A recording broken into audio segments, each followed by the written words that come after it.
Chapter 24 Third. Pray for themselves. Isn't that Guardian Knight a little too strong? Who is that guy? Where did Heaven's Blade find such a capable MT? With him in the lead, getting to the inner corridor will be at least 20% easier.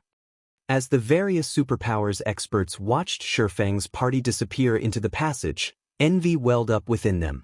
Some even took the initiative to chat up Yuluo's team in hopes of working with Kola.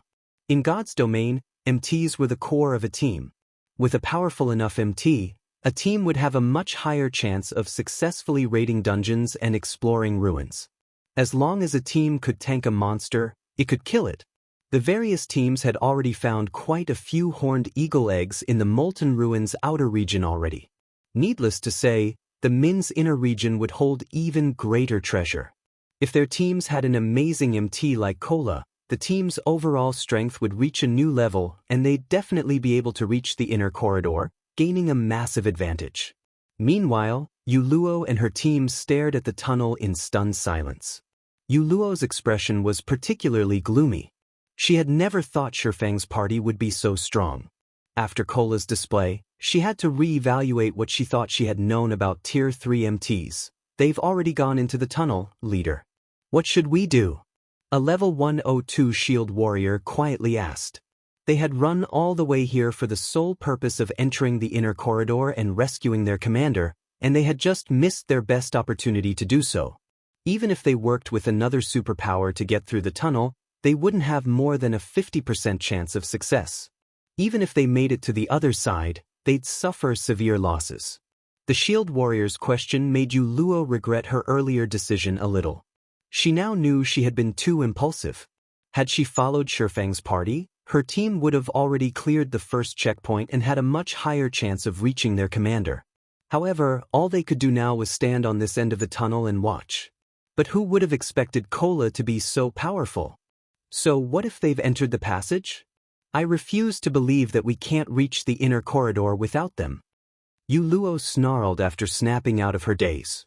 Reaching the inner corridor was difficult, but it wasn't impossible. Moreover, her team also had the information her commander's team had collected.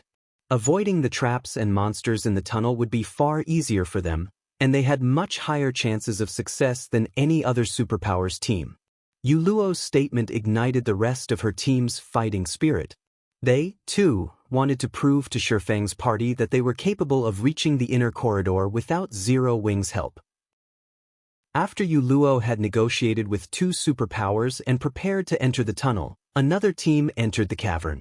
Although this team only consisted of 50 members, it drew the attention of the various superpowers experts, who stared with serious expressions.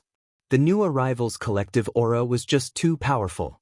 Of the 50 players on the team, 16 had reached Tier 3.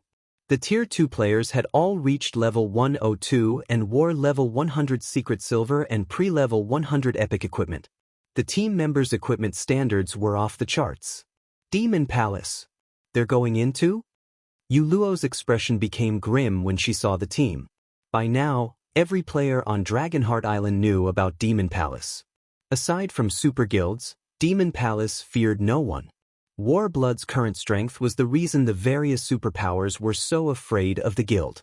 Warblood only used to be Dragonheart Island's third-ranked adventurer team, but after allying with Demon Palace, it had become the island's uncontested top adventurer team. Warblood's rise had been due to the demonic Hellworld's special legacy. At Tier 2, the special legacy provided incredible power, but after reaching Tier 3, experts with the legacy gained even more strength, becoming far more powerful than ordinary Tier 3 classes. After witnessing this, none of the superpowers wanted to provoke Demon Palace. Since Warblood had learned about the Tree of Life's main branch in Heaven's Blade's possession, it was likely that Demon Palace knew of it. While Yuluo was lost in thought, Demon Palace's team approached her. A robust, middle-aged man, who was 2.3 meters tall, stepped forward, smirking at Yuluo. You're Heaven's Blade's Yuluo, right? I've heard that you're one of the top 5 healers on Dragonheart Island. That's certainly an impressive feat. Might I ask you to relay a message to your commander? Evil Qilin, the middle-aged man, said, chuckling. What do you want me to tell her? Yuluo asked. She had a bad feeling about this. Let her know that it's not too late to surrender. But if she continues to refuse until we reach her, it will be too late, Evil Qilin said before turning and leading his team toward the tunnel. He didn't even bother to wait for a reply. As Evil Qilin's team walked away, Heaven's Blade's members fell silent. His tone had been amicable, but they had all sensed the killing intent in his words. Leader, what should we do now that Demon Palace's members have gone in? Zero Wings members and team leader Flame aren't far ahead of them, the level 102 shield warrior asked from beside Luo. Evidently, the Demon Palace wanted to join the fray, and Evil Qilin's team wouldn't spare a single Heaven's Blade member they encountered in the inner corridor. The man's request had merely been a warning of their imminent deaths. The Demon Palace had sent 16 Tier 3 experts into the ruins' inner region, and 34 of the 50 team members were Refinement Realm or greater experts. Moreover, every member of the team possessed the demonic Hell World's special legacy. If Demon Palace's team ran into Feng and Cleansing Flame's party, they'd be slaughtered. We can't contact Cleansing Flame to warn her. Zero Wings members can only pray for their guild leader, Luo said helplessly. Log out immediately and notify the commander of the situation. As for the rest of you, get ready. We're entering the passage. With Luo's command, Heaven's Blade's members joined up with the two superpower teams they had partnered with and entered the tunnel. Meanwhile, Demon Palace's team effortlessly pushed through the monsters that had given the various superpowers experts headaches, arriving at the final gate leading to the inner corridor in less than 20 minutes. A magic array sealed the final gate, and players would only obtain the key to remove it by defeating the Guardian boss. Read latest chapters at Wuxia World. It looks like someone's just killed the boss, Commander, a Tier 3 ranger reported as he gestured to the steel gate enveloped in fog. The Grand Lord-ranked Guardian boss lay before the gate, and a single player was busy looting the boss while 4 others rested nearby. That saves us a lot of trouble. You too, get rid of them and get me that key, Evil Qilin ordered as he glanced at the 2 Tier 3 assassins behind him. Understood. The assassins licked their lips in anticipation and entered stealth. Chapter 24:14, Tough Opponent. As the 2 Tier 3 assassins vanished, the other Demon Palace members sat on the ground and rested while watching Feng's party in the distance. These players really have some bad luck. They must have gone to great lengths to defeat the Guardian boss, yet they have to deal with Gull and Rainbow right after their raid. We should have just charged over and gotten rid of them. Gull and Rainbow have just reached Tier 3 and unlocked more of their legacy's potential. My guess is that the commander wants to give them a chance to get used to their new bodies. Their basic attributes are on an entirely different level than when they were still Tier 2 after all. Many of the Tier 3 experts from Demon Palace watched the 2 assassins in envy. Their strength had substantially increased after reaching Tier 3, and getting used to it was proving difficult. Although they often sparred with each other, a sparring match couldn't compare to true battle. However, they also knew that Evil Qilin wanted to prioritize Wind Gull and White Rainbow's growth. Both assassins had incredible potential for growth. Despite the fact that he was only 27, Wind Gull had already reached the Void Realm. White Rainbow, who was the same age as Wind Gull, had reached the half-step Void Realm standard. Since they had completed their Tier 3 promotion quests so soon, their future was limitless. There would be a massive difference between reaching Tier 3 now and completing the Tier 3 promotion quest in the next 2 weeks. Players would encounter completely different opportunities. This was precisely why Evil Qilin prioritized the 2 assassins. Someday, they might become domain realm experts and true pillars of the guild. Meanwhile, Wind Gull and White Rainbow used a footwork technique that allowed them to get within 30 yards of Feng and his 4 companions without the slightest sound. Rainbow, you take care of that Tier 2 female Guardian Knight. I'll distract the other 2 MTs. Once you get rid of the female Guardian Knight, we'll take our time and play with the others. But you'd better not kill the Tier 3 Berserker beside the woman, Wind Gull whispered as he watched Cleansing Flame rest. He didn't care about a Tier 2 player like Cleansing Flame, but to ensure that their training went smoothly, they'd get rid of the miscellaneous target first. Relax. How could I waste an opportunity like this? Hopefully, they're not so weak that they die too quickly, White Rainbow whispered back, excitement flashing in his eyes. Opportunities to fight Tier 3 experts were extremely rare right now. Although they could spar in the battle arenas around God's domain, it was impossible to push themselves without the threat of the system's death penalty. Moreover, every player had their own combat style, and they could only rapidly improve by fighting different opponents. "Let's begin," Wind Gull declared. He started to sneak toward the two resting Tier 3 MTs and waited for White Rainbow to make his move. White Rainbow adjusted his footwork and dashed toward Cleansing Flame like a cooling breeze. He had integrated with his environment. Not even Tier 3 players with sharp perception would detect him, let alone a Tier 2 player like Cleansing Flame. 25 yards, 20 yards, 15 yards. As White Rainbow inched closer to Cleansing Flame, he took more care with his movements. When only 10 yards remained between him and his target, the assassin unsheathed his daggers. Just as White Rainbow was about to attack, Shadow Sword, who had been relaxing with his eyes shut, opened them. Without warning, he swung his great sword, sending an energy blade toward Cleansing Flame. It startled the exhausted Guardian Knight.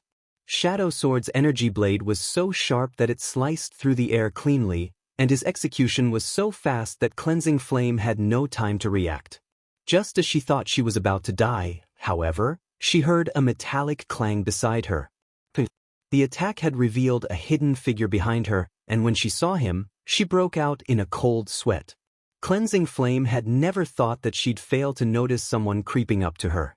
Fortunately, Cleansing Flame was a peak expert. Reacting quickly, she leaped forward, creating some distance between her and the nefarious stranger. If an assassin was able to get so close to her undetected, she knew he'd be extraordinarily powerful, and she didn't bother with an offensive or defensive maneuver. Furthermore, the assassin was a Tier 3 player, and she knew she would be no match for him. "You discovered me? It seems you're not such a weakling after all," White Rainbow said, unfazed by the fact that Cleansing Flame had escaped his grasp. He ignored Cleansing Flame and focused his attention on Shadow Sword with an ecstatic expression as he said, "It seems I can take this seriously now." Although his footwork wasn't as masterful as Wind Gull's, detecting him from farther than 7 or 8 yards should be very difficult for ordinary Tier 3 experts. Shadow Sword, however, had noticed him from a little over 10 yards, which proved that the man's combat standards were considerably high.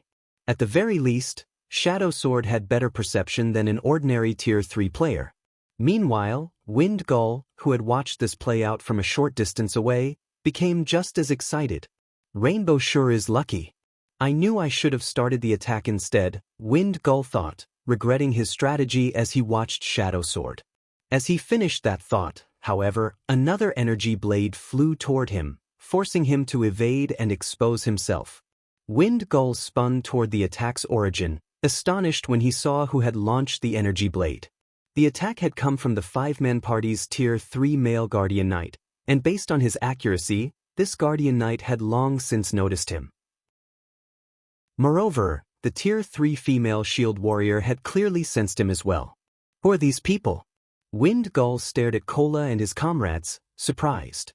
Wind Gull was already amazed that Shadow Sword had discovered White Rainbow, but he found it unbelievable that the party's 2 Tier 3 MTs had discovered him while stealthed as well. When he was in stealth, only his commander and vice-commander could sense his presence from 10 yards away, yet these 2 MTs could do the same. For a moment, Wind Gull even wondered if he had really activated stealth. When Cleansing Flame saw White Rainbow and Wind Gull, she paled. "Demon Palace members. Why are they here?" Cleansing Flame had a bad feeling when she saw the 2 Tier 3 Assassins Guild emblems. "Oh, you guys are from Heaven's Blade?" Wind Gull sneered when he saw Heaven's Blade's logo engraved on Cleansing Flame's armor. "This is a good opportunity to get rid of you, then. Rainbow, ignore that female knight. Target their Tier 3s first." "Got it." White Rainbow became serious about this battle and prepared to meld with the shadows once more. "Don't think you can hide from us so easily." Shadow Sword bellowed as he charged at White Rainbow, hacking at the assassin with his great sword. Shadow Sword's attack was simple, but White Rainbow couldn't dodge the strike due to the man's high attack speed. Realizing this, the assassin raised his daggers to block the attack. A loud, metallic clang echoed throughout the tunnel, and the impact threw White Rainbow nearly 6 yards back as he instantly lost more than 20,000 HP. When he landed, he nearly lost his footing as well. How is this possible? Seeing the Berserker throw White Rainbow with a single swing confused Wind Gull. White Gull was familiar with White Rainbow's strength. Not even Tier 3 Berserkers would necessarily be a match for him, yet Shadow Sword had sent the assassin flying with a normal attack. It was simply unbelievable. By the time Wind Gull snapped out of his daze, Turtledove was already using Shield Bash against him. Not daring to be careless, Wind Gull used his short sword and activated his block skill. The moment short sword and shield collided, Wind Gull felt his hand go numb, and he stumbled 4 steps back. How is her strength so high too? The situation confused Wind Gull further. He understood how Shadow Sword had overpowered White Rainbow. The man was a Tier 3 Berserker, after all, but despite being a Tier 3 Shield Warrior, Turtledove's strength was on par with Shadow Sword's. Wind Gull began to wonder if this small party had suppressed his basic attributes somehow. Naturally, neither Shadow Sword nor Turtledove gave their opponents any room to breathe. They both launched fierce assaults, forcing White Rainbow and Wind Gull to defend themselves, and the two assassins fought desperately as they continued to lose HP. The other Demon Palace members, who watched from a safe distance, were stunned. What? They're actually pushing Rainbow and Gull back? Who are these people? They all knew how powerful the two assassins were. Both could effortlessly overpower ordinary Tier 3 players, and yet, White Rainbow and Wind Gull were clearly at a disadvantage. At this rate, they'd both die within a minute. Commander, I'm afraid that Rainbow and Gull won't last long, a handsome, white-haired youth surmised to evil Qilin when the two Tier 3 assassins had lost more than 1/3 of their HPs. If we let them die, they'll need a long time to recover. I suppose we'll have to call off this training session, evil Qilin said as he nodded in agreement with his Vice Commander, Dark Scorpion's, statement. Take a group and save them. Every Tier 3 player was a precious combatant for Demon Palace. He couldn't afford to let the two assassins lose a level during their training. Dark Scorpion grabbed 6 of the team's Tier 3 experts and hurried toward White Rainbow and Wind Gull. When Cleansing Flame noticed 7 more Tier 3 players approach, she felt her scalp tingle, particularly when she saw Dark Scorpion among them. Dark Scorpion was famous on Dragonheart Island. Once, he had killed the commanders from 2 of Dragonheart Island's top 10 adventurer teams, instantly becoming one of the most famous players on the island. Individually, he was even stronger than Heaven's Blade's commander, Zwei. If Dark Scorpion's group joined the fray, their party would be doomed. Read latest chapters at Wuxia World. Suddenly, however, a blue lightning bolt arced toward Dark Scorpion and his minions. Seeing this, Dark Scorpion and his allies slid to a halt and attempted to evade the attack. After dodging the lightning bolt, Dark Scorpion's group turned toward the Tier 3 Sword King that had launched the attack. Who are you? Are you trying to make Demon Palace your enemy? Dark Scorpion hissed coldly, glaring at Shifeng's cloaked figure. That lightning bolt had felt lethal to Dark Scorpion, and it was the first time he had felt such a threat since he had reached Tier 3. He didn't dare take this mysterious swordsman lightly. This is a fair, one-on-one match. You can't blame me for trying to stop you if you plan on interfering, Shifeng threatened as he returned Killing Ray to its sheath. Chapter 24:15 One strike. Since Shifeng wore a black cloak to conceal his appearance, a dark shadow hid his face. Combined with the Nightwalker's cape, no player could see his features. However, Dark Scorpion and his 6 teammates couldn't help but stare at Shifeng in astonishment after hearing his threat. They even wondered if they had misheard him. Cleansing Flame, on the other hand, nearly choked when she heard Shifeng's statement. She felt he had gone too far with his latest joke. He had practically asked Demon Palace to attack, throwing oil to the fire. Every member of Demon Palace was a battle maniac that had engaged in constant conflict in the demonic hell world. Nobody dared to provoke Demon Palace on Dragonheart Island, not even experts from super guilds. You really are something, kid. You actually dare to speak like that to our vice commander. Bold. You really are bold. This guy must think he's invincible since he's a Tier 3 player. The 6 Demon Palace members beside Dark Scorpion looked at Shifeng as if he were a fool. They had very nearly laughed at his statement. It was the funniest thing they had heard since joining God's domain. Dark Scorpion was a god of death in the Demon Palace. To get used to his Tier 3 form, he had killed over 30 Tier 3 experts after arriving on Dragonheart Island. Not even the various superpowers' old monsters had escaped his grasp and ended up dying. Not even Superpower's Vice Guild leaders had the courage to speak so boldly to Dark Scorpion, much less Heaven's Blade's commander. Interesting. You're the first person to stand against me since I've come to Dragonheart Island. Contrary to expectations, Dark Scorpion didn't explode in a rage. Rather, he smiled and said, I want to see if you're so brave once we meet in battle. Weeping, seizing, get him. Without hesitation, a shield warrior and a berserker charged toward Shifeng. The two were well coordinated, and their movements were far more refined than Wind Gull and White Rainbow. As Weeping Soul and Seizing Soul moved, they left numerous afterimages in their wake. The afterimages continued to crisscross, making it difficult to determine where the two players were. If a player attacked the duo and missed, they'd face a ruthless counterattack. Dread filled Cleansing Flame as she watched from afar. The two Tier 3 assassins had already revealed their very high combat standards, but compared to the Shield Warrior and Berserker, they were children.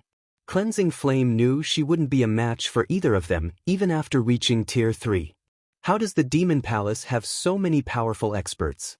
Cleansing Flame couldn't pinpoint where Weeping Soul and Seizing Soul were. She could only watch as the duo darted toward Shifeng. Once the duo was within 20 yards of Shifeng, however, the swordsman moved. A resplendent arc of lightning flew toward the Berserker and Shield Warrior. Secret technique, Lightning Flash. Shifeng had merged all 17 sword lights perfectly. Weeping Soul and Seizing Soul instinctively knew that they couldn't evade the incoming lightning arch, and they both activated a Tier 3 skill to block the attack. Boom!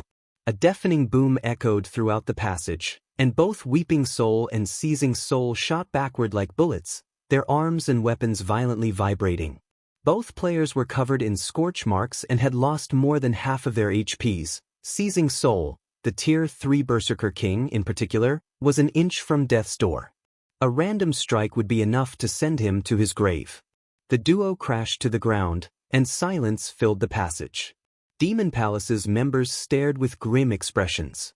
Weeping Soul and Seizing Soul were veteran peak experts. Their strength ranked among the top 10 of the 50 players on their team. If they hadn't been so powerful, Dark Scorpion wouldn't have sent them to attack someone who could even threaten him. And yet, not only had Shifeng repelled the duo with one attack, but he had also devoured most of their HPs. His strength could definitely be described as horrifying. Not even Dark Scorpion could accomplish such a feat. Meanwhile, the Demon Palace members watching from a distance stared at Shifeng with dropped jaws. They had never thought the swordsman would be powerful enough to suppress two veteran peak experts. Who is this guy? He tossed two Tier 3 peak experts away with a single move. He can likely even rival 13 Thrones' Crazed Sword. Could he be 13 Thrones' Crazed Sword? Demon Palace's members were overcome with confusion and surprise as they looked at Shifeng. This was the first time since the duo had reached Tier 3 that they had seen anyone defeat Weeping Soul and Seizing Soul so thoroughly. When those two worked together, they could even force a Tier 3 domain realm expert into a corner. Shifeng, however, had overwhelmed both of them. Even on Dragonheart Island, there were very few with Shifeng's strength. Based on their information, it seemed that 13 Thrones intended to offer its help to Heaven's Blade. With a Sword King like Shifeng before them, they assumed he was the Super Guild's Crazed Sword. Crazed Sword, huh? Even evil Qilin knew he had to take the situation seriously. If their opponent really was 13 Thrones' Crazed Sword, they'd have to be careful. Crazed Sword wasn't just incredibly powerful, he also represented 13 Thrones. Demon Palace might be able to ignore the various super first-rate guilds on Dragonheart Island, but it could not do the same with super guilds. A confrontation with such powerful guilds wouldn't be easy for Demon Palace. It's no wonder why you're so brave. With this kind of strength, you are certainly capable of ranking among the top 20 on Dragonheart Island, but I don't care if you're 13 Thrones crazed sword or not. No matter what, I will interfere. Dark Scorpion snarled as he watched Wind Gull and White Rainbow's HPs fall to a critical low. He immediately removed the two greatswords from his back and brandished them at Shifeng. Dark Scorpion's two greatswords radiated a dismal glow as they absorbed mana from his surroundings. The weapons also exerted a weak force on all players in the vicinity, pulling them towards the blades. The Vice Commander is finally making a move. With his strength as a Tier 3 demonic fighter, not even 13 Thrones crazed sword is his match. When Dark Scorpion appeared above Shifeng like a phantom, merging his greatswords into one gigantic blade, his comrades' eyes glowed with excitement. Dark Scorpion's greatswords were the Netherblades, an epic weapon set, and that move was his trademark. Dark Scorpion had used the move to severely injure a Grand Lord of the same level. If players received this attack, only death awaited them. Moreover, the attack was impossible to dodge since it covered an AoE of 15 by 50 yards. Not even a Domain Realm expert could evade his attack. Die!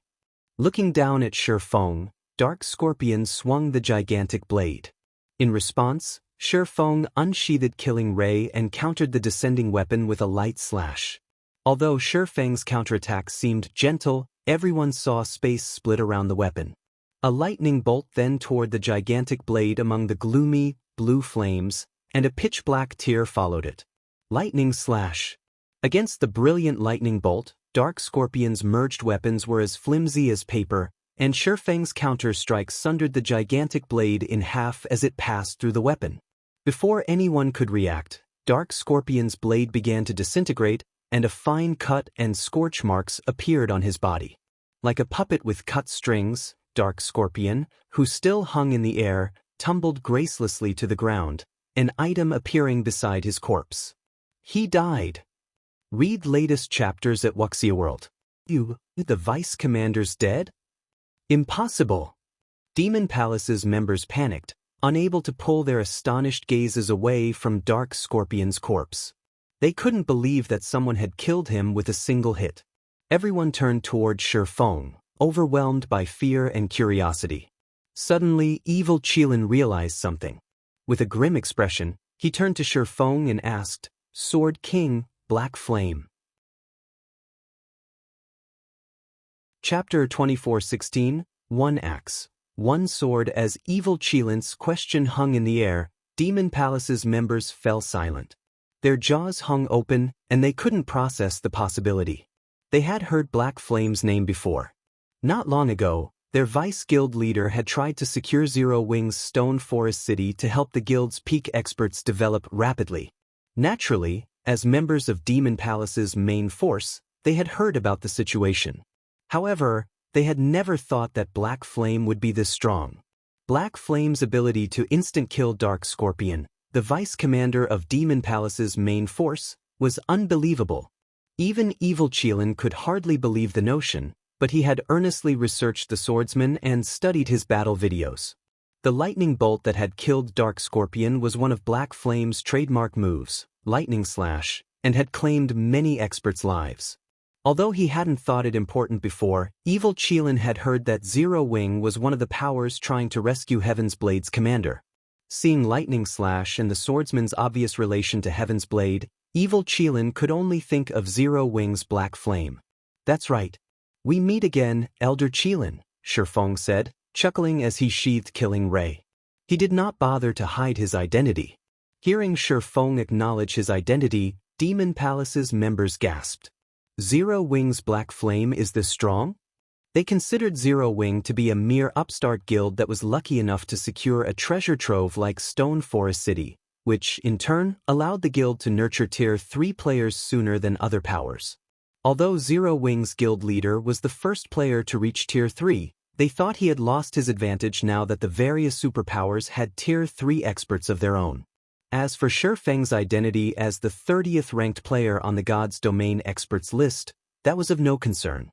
The various superpowers had an agreement with the secret pavilion that it would only display information about a small number of their experts.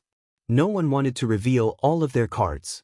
If not for this agreement, the various superpowers would have ganged up on the secret pavilion and removed it from the virtual gaming world. To put it simply, the God's Domain experts list wasn't a reliable way to determine an expert's strength. And yet, Shi Feng had instant-killed Dark Scorpion, who ranked among the top 30 on Dragonheart Island. The situation destroyed everything they thought they knew about Shi Feng. This swordsman was clearly powerful enough to rank among the top 10 experts on Dragonheart Island. With such strength, they couldn't afford to take him lightly. Numerous superpowers operated on Dragonheart Island, and quite a few of them were super guilds. Even the weakest power on the island was on par with a first-rate guild. Dragonheart Island was a hub for peak experts, and not a single individual who could rank among the island's top 10 experts should be underestimated. Of course, that did not mean that Demon Palace feared Shi Feng. Evil Qilin could also rank among the top 10 experts on Dragonheart Island. If it came down to an actual fight, Shi Feng's victory wasn't guaranteed. Furthermore, they had far more Tier 3 experts than Shi Feng's little group of 5. Guild Leader Black Flame, my subordinates behaved rashly. May I request that you spare them? Then we can go our separate ways, Evil Qilin asked as he gestured to Wind Gull and White Rainbow. Hearing the request, Cleansing Flame breathed a sigh of relief. If Evil Qilin wanted a fight, the outcome wouldn't be in their favor. Even if Zero Wings members were far stronger than expected, Demon Palace still had 15 combat-ready Tier 3 players on its team.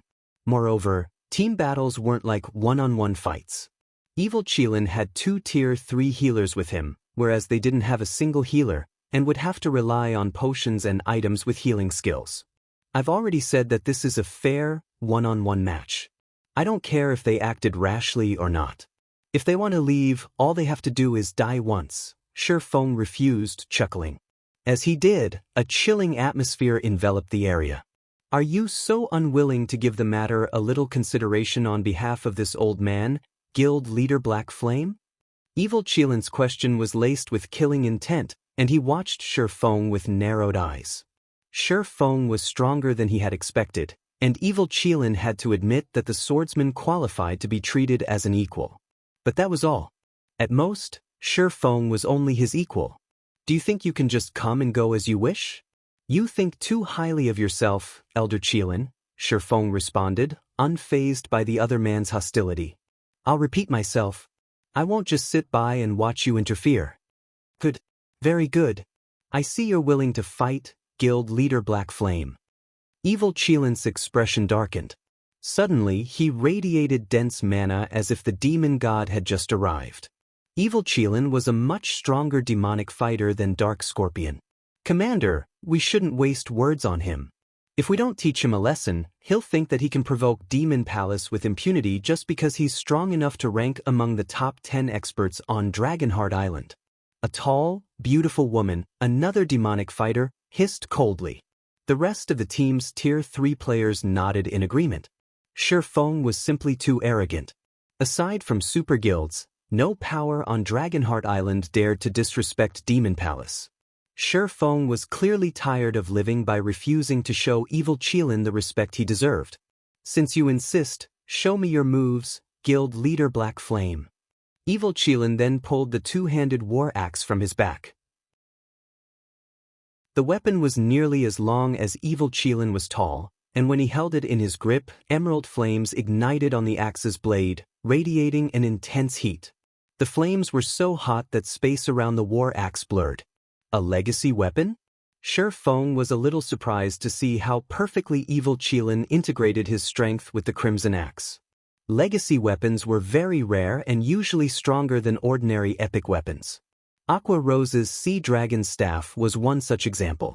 Although Evil Qilin's axe wasn't as powerful as Aqua Rose's Legacy Staff, it should still be a top-tier epic weapon. Combined with his special legacy, Evil Qilin's strength could likely rival that of a Grand Lord of the same level.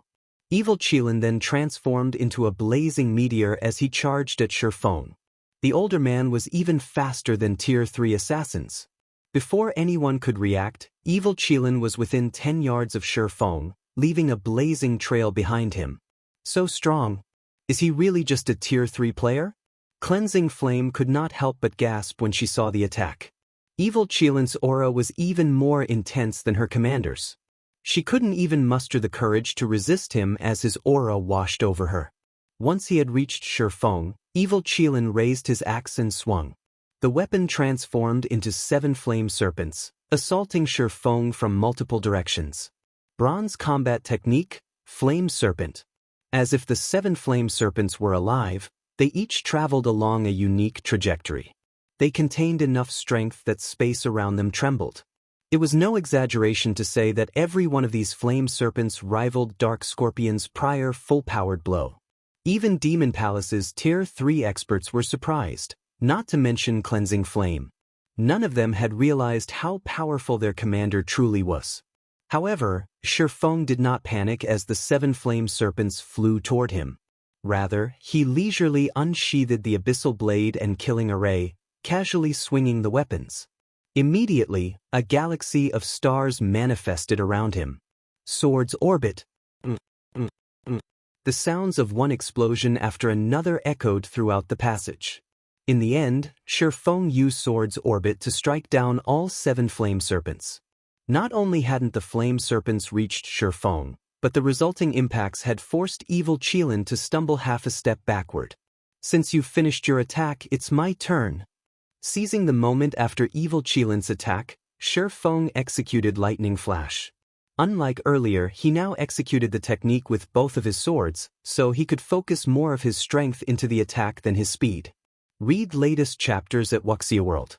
U-17 swords lights flash toward Evil Qilin, transforming into arcs of lightning. Evil Qilin's heart skipped a beat as he stood against the attack. He could sense that every arch of lightning was more powerful than his flame serpents.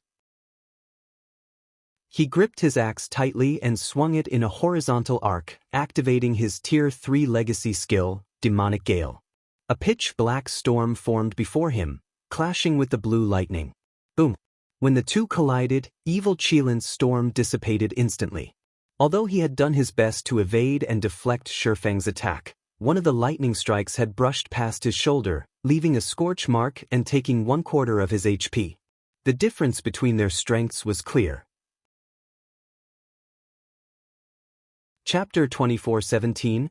Overwhelming Tier 3's Demon Palace's members were stunned when they saw how much HP Evil Qilin had lost. They had never dreamed that their commander would be at a disadvantage against Shifeng. Not even the commander is a match for him. How high are Black Flame's attributes? Shocked, Demon Palace's members turned toward Shifeng. They were Demon Palace's main force members, experts among experts in their guild. Even the weakest of them had reached the peak of the refinement realm.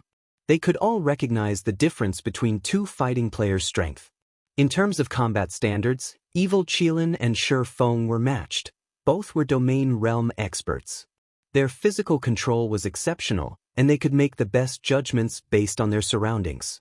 Their combat standards were nearly impossible to beat. However, Shifeng was considerably faster and had much higher strength than Evil Qilin. Despite sharing the same standard of skills and combat techniques, the combat power those two had displayed thus far was on completely different levels. The difference between their reaction speed was glaringly noticeable, which was precisely the reason that Evil Qilin had failed to dodge all of Shifeng's lightning arcs. The members of Demon Palace's main force knew exactly how high Evil Qilin's basic attributes were. Even at Tier 2, his attributes had been high enough to rival that of ordinary Tier 3 players. Naturally, his basic attributes had reached even greater highs now that he had reached Tier 3. It was no exaggeration to call him a humanoid monster. And yet, Evil Qilin's basic attributes were no match for Shifeng's. They couldn't fathom how Shifeng had obtained such inhuman attributes. Meanwhile, Cleansing Flame, who watched from afar, could do nothing but gape. Is this guild leader Black Flame's true strength? Evil Qilin was one of the top 10 experts on Dragonheart Island. Not even Zwei was his match, yet Shifeng had overwhelmed such an expert. That swordsman might even be able to contend with the Peerless monsters that ranked among Dragonheart Island's top 3 experts. Even Superpower's guild leaders were afraid of the top 3 monsters on the island.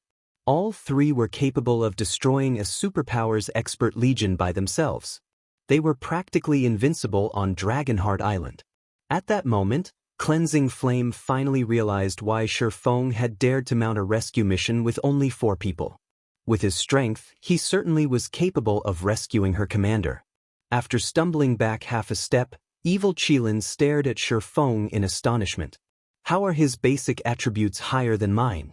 Confusion overwhelmed evil Qilin as he looked at Shifeng. He currently wore the level 100 legacy set equipment for the demonic fighter class, and combined with his legacy's effects, he had the strength to rival Grand Lords of the same level. Still, he could only surpass the power in Shifeng's normal attacks by using a Tier 3 skill.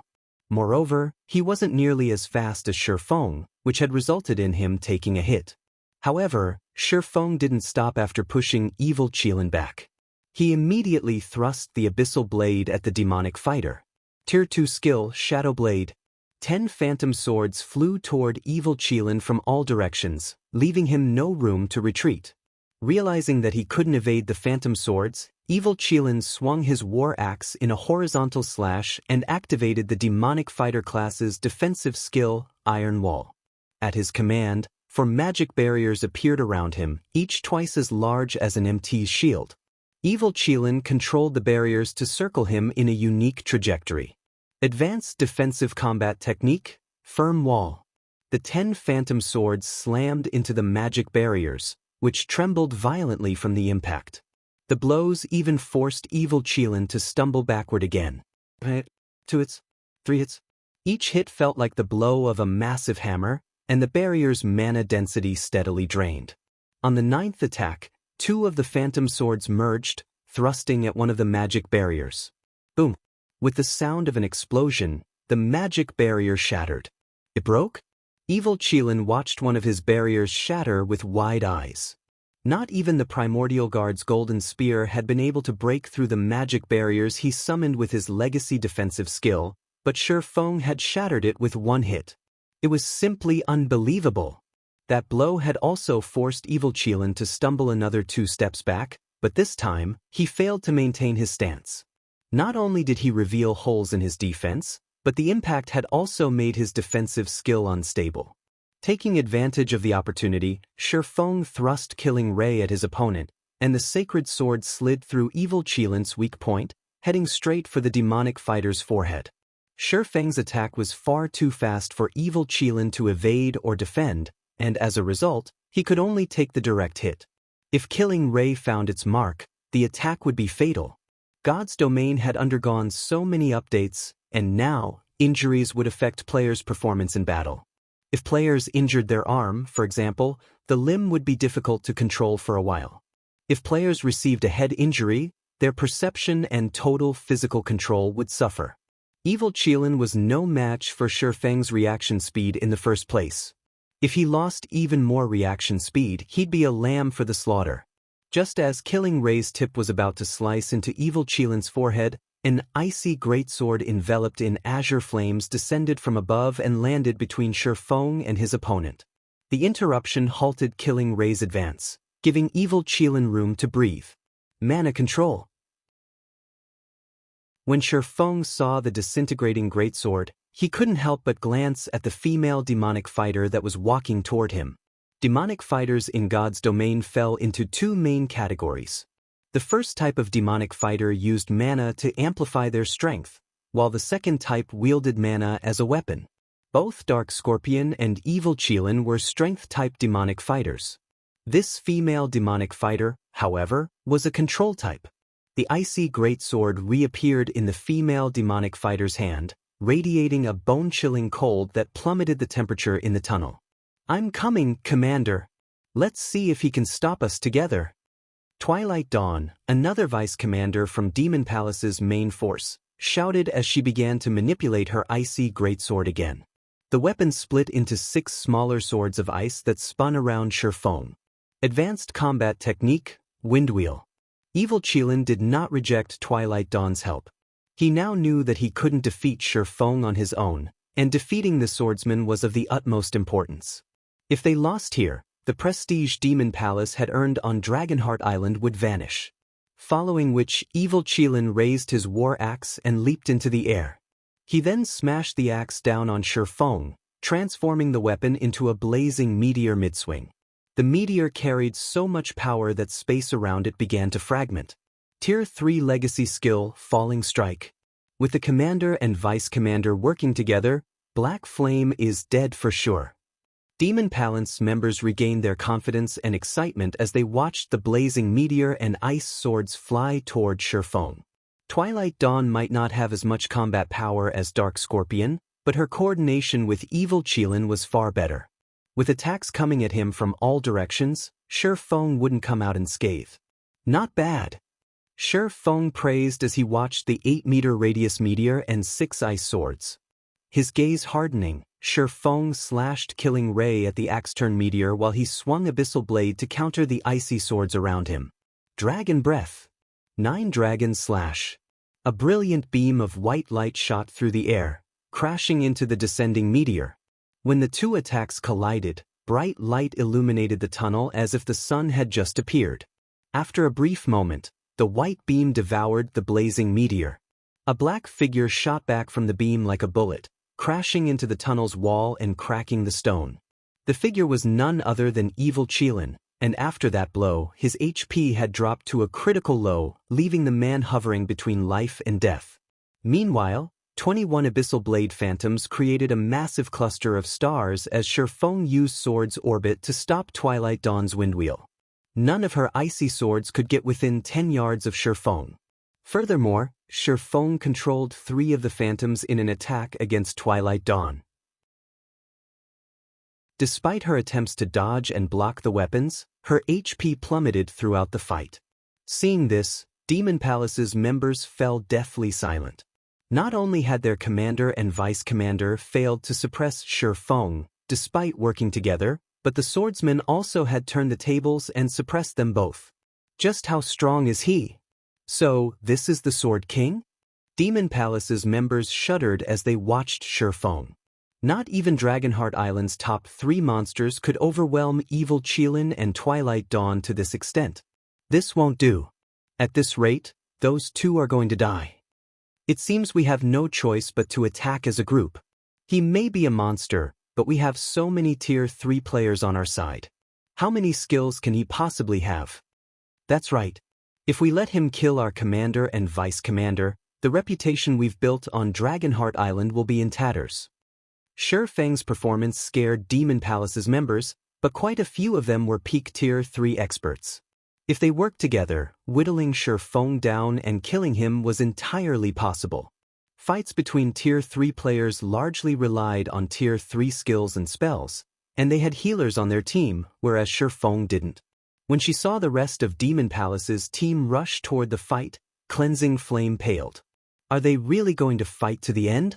As she watched Demon Palace's healers restore evil Qilin and Twilight Dawn's HP, Cleansing Flame desperately wished she was a healer herself.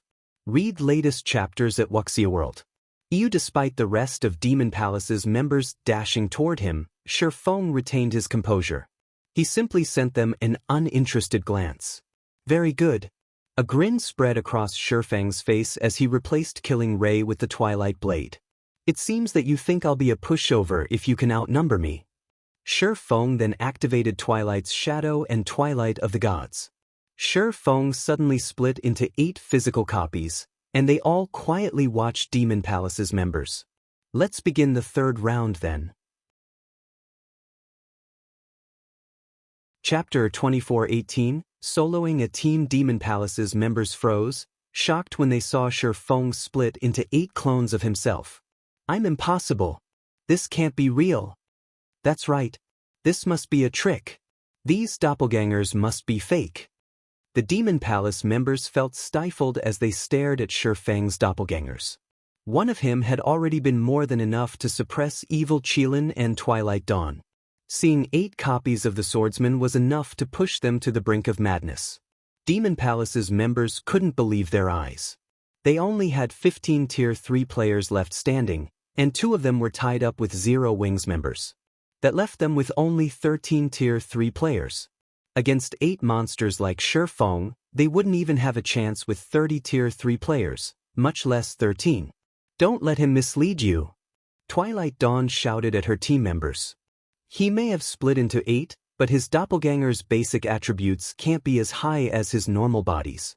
Besides, he's controlling all 8 doppelgangers by himself.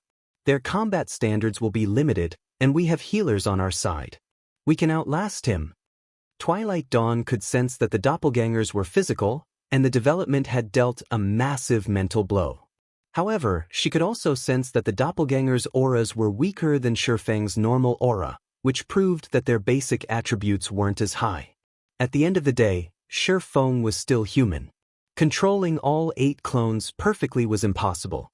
Even as a domain realm expert, at most, he should be able to control 3 doppelgangers at the Void Realm standard.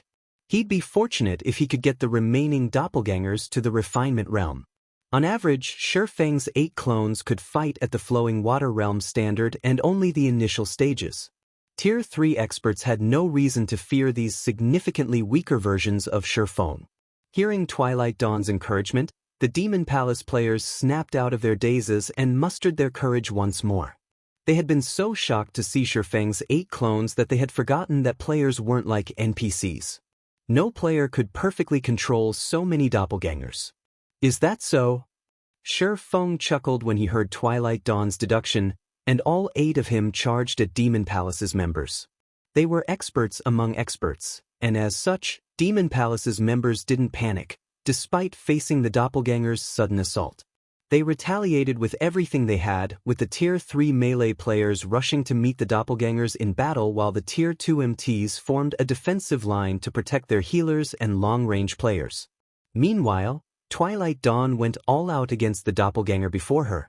While manipulating the 6 ice swords to attack, she cast her Tier 3 legacy spell, Demonic Fall. Let's see how long you last.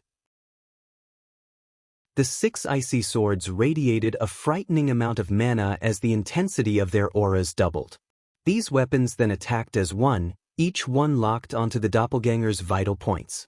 This move was even stronger than evil Qilin's Flame Serpent, and controlled by a half-step domain realm expert.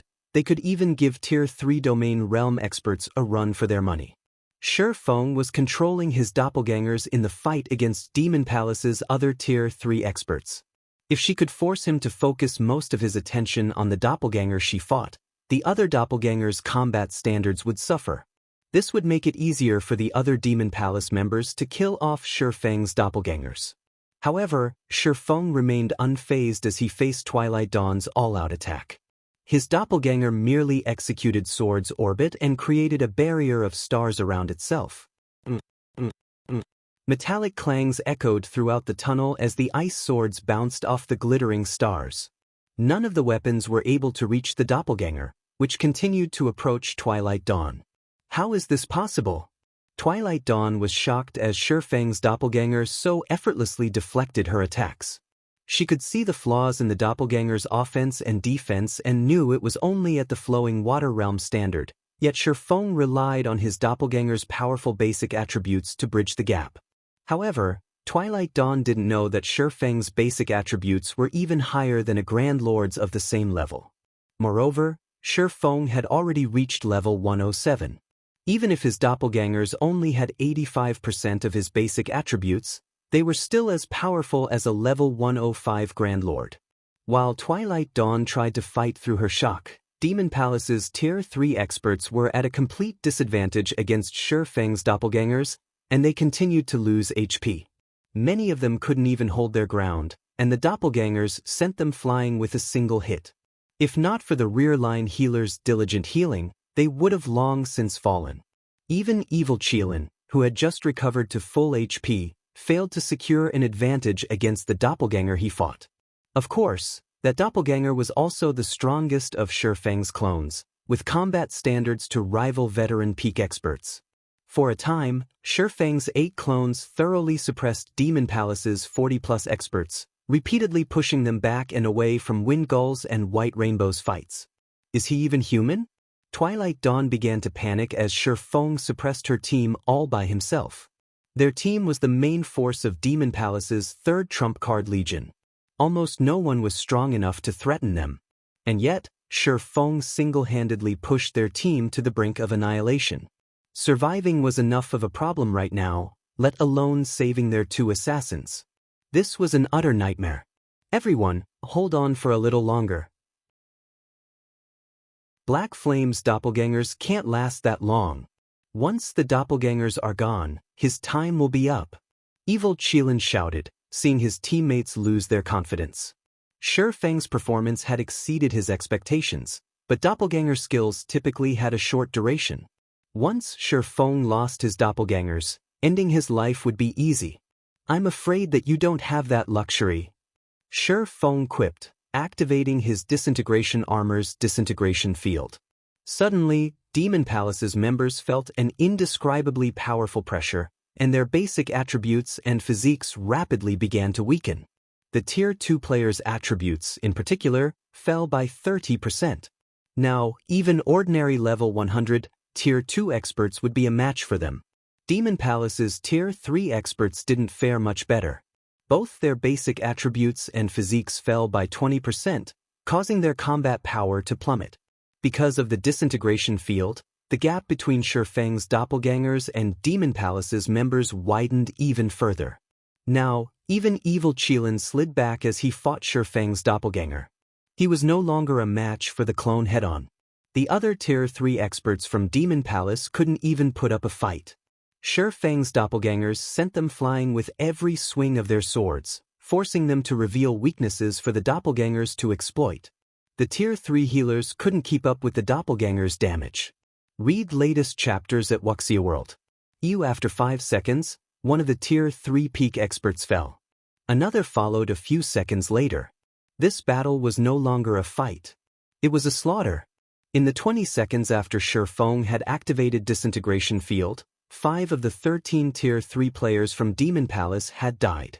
The remaining Demon Palace members were terrified. At this rate, Shi Feng would eliminate them all in less than a minute. Retreat! Everyone retreat! Evil Qilin shouted, gritting his teeth. He couldn't continue watching Shi Feng massacre his team.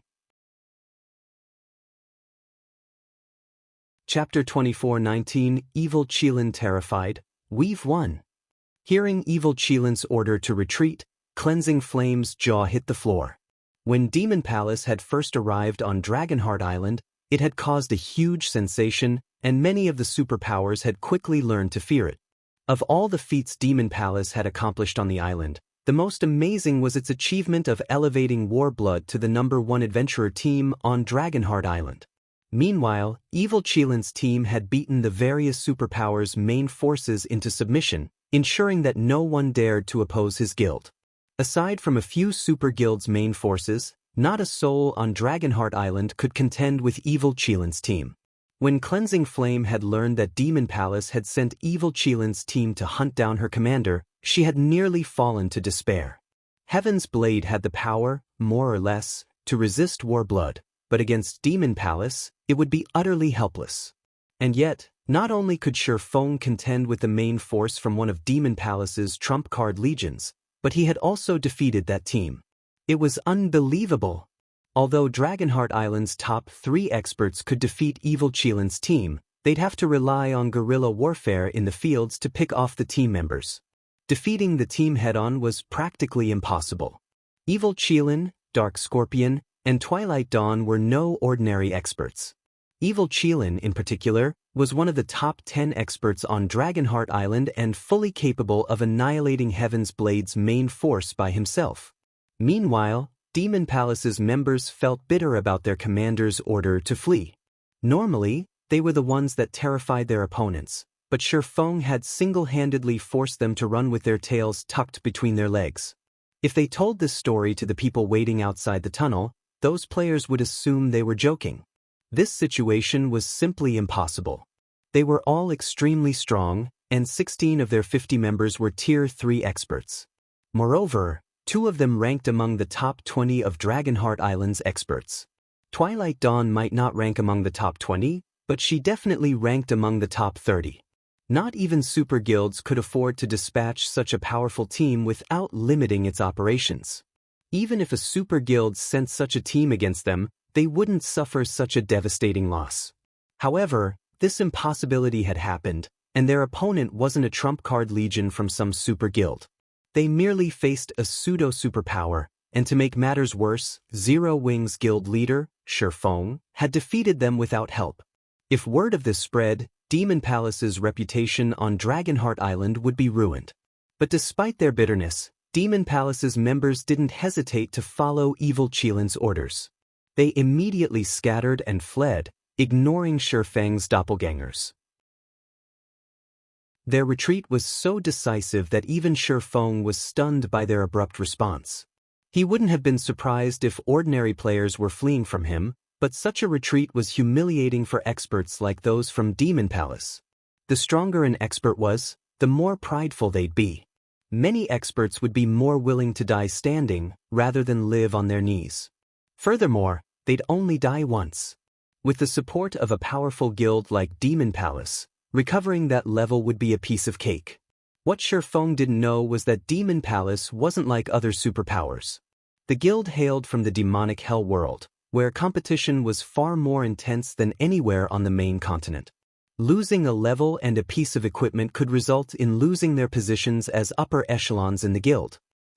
Because opportunities were so hard to come by. Only with high levels and great strength could one find fortuitous opportunities, especially when one was a frontline expert. Losing their chance to reach greater heights because of a single death was entirely possible. The various superpowers generally had a cold, realistic attitude regarding their expert members. If players could rank at the top in a superpower, they'd receive more resources than their weaker comrades, but if they fell from that rank, they'd lose some of those resources and benefits. Unless it was an order from the guild, Demon Palace's members wouldn't sacrifice themselves for their own pride. Demon Palace had no qualms about abandoning its peak experts without a second thought, with the exception of domain realm experts. Given enough time, talent, and resources, the guild could nurture more void realm experts. Reaching the domain realm, on the other hand, required more than just those three factors. Luck was also necessary. Otherwise, the various superpowers wouldn't shower domain realm experts with such respect, going so far as to offer them positions as Grand Elders without hesitation. Shifeng didn't bother to chase after Demon Palace's fleeing members after recovering from his shock. He simply stood there and watched them run. "Are we just letting them go, guild leader?" Shadow Sword asked after finishing White Rainbow off. As far as he was concerned, it was only natural to annihilate Demon Palace's team and teach them about Zero Wing's strength since the team had dared to ambush them. "We've already obtained the key. We don't have the time to waste on them," Shifeng said nonchalantly. He then turned to unlock the steel gate. Shifeng's goal wasn't to annihilate Demon Palace's members. It was to save Heaven's Blade's commander as quickly as possible. He was satisfied enough with teaching Demon Palace a lesson and letting Shadow Sword and the others get some training in. There was no reason to engage Demon Palace in a meaningless battle. Besides, even with his doppelgangers, hunting down every one of Demon Palace's fleeing members would take a very long time. By the time he finished, War Blood or 13 Thrones would have reached Zwei. He'd only lose his chance to acquire one of the Tree of Life's main branches. He wouldn't let a small skirmish with Demon Palace ruin his plans. Shifeng's decision reminded Shadow Sword and his companions that they were here to save people, and they followed Shifeng into the inner corridor. After putting some distance between them and that monster of a swordsman, Demon Palace's members realized that Shifeng's party hadn't chased after them, and they breathed a sigh of relief. They all knew that if Shifeng intended to chase after them with his doppelgangers, very few of them would make it out of the tunnel alive. "Damn it! Black Flame is ignoring us." Twilight Dawn cursed and slammed her fist into the wall beside her when she realized that no one had run after them, her expression shifting through a series of complex emotions. While she was glad that they hadn't lost a level, they were the creme de la creme of Demon Palace's third trump card legion. And Shifeng obviously considered them negligible, too lazy to bother hunting them down. It was humiliating. "He's not coming after us?"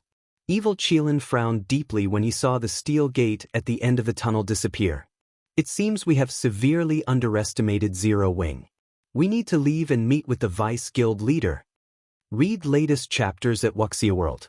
EU. If Shifeng had continued after them, he would have, at most, acknowledged that Shifeng was very strong, but since the swordsman ignored them, he couldn't help the terror he felt. Since the very beginning, Shifeng hadn't considered them equals. He didn't even consider them a threat to Zero Wing.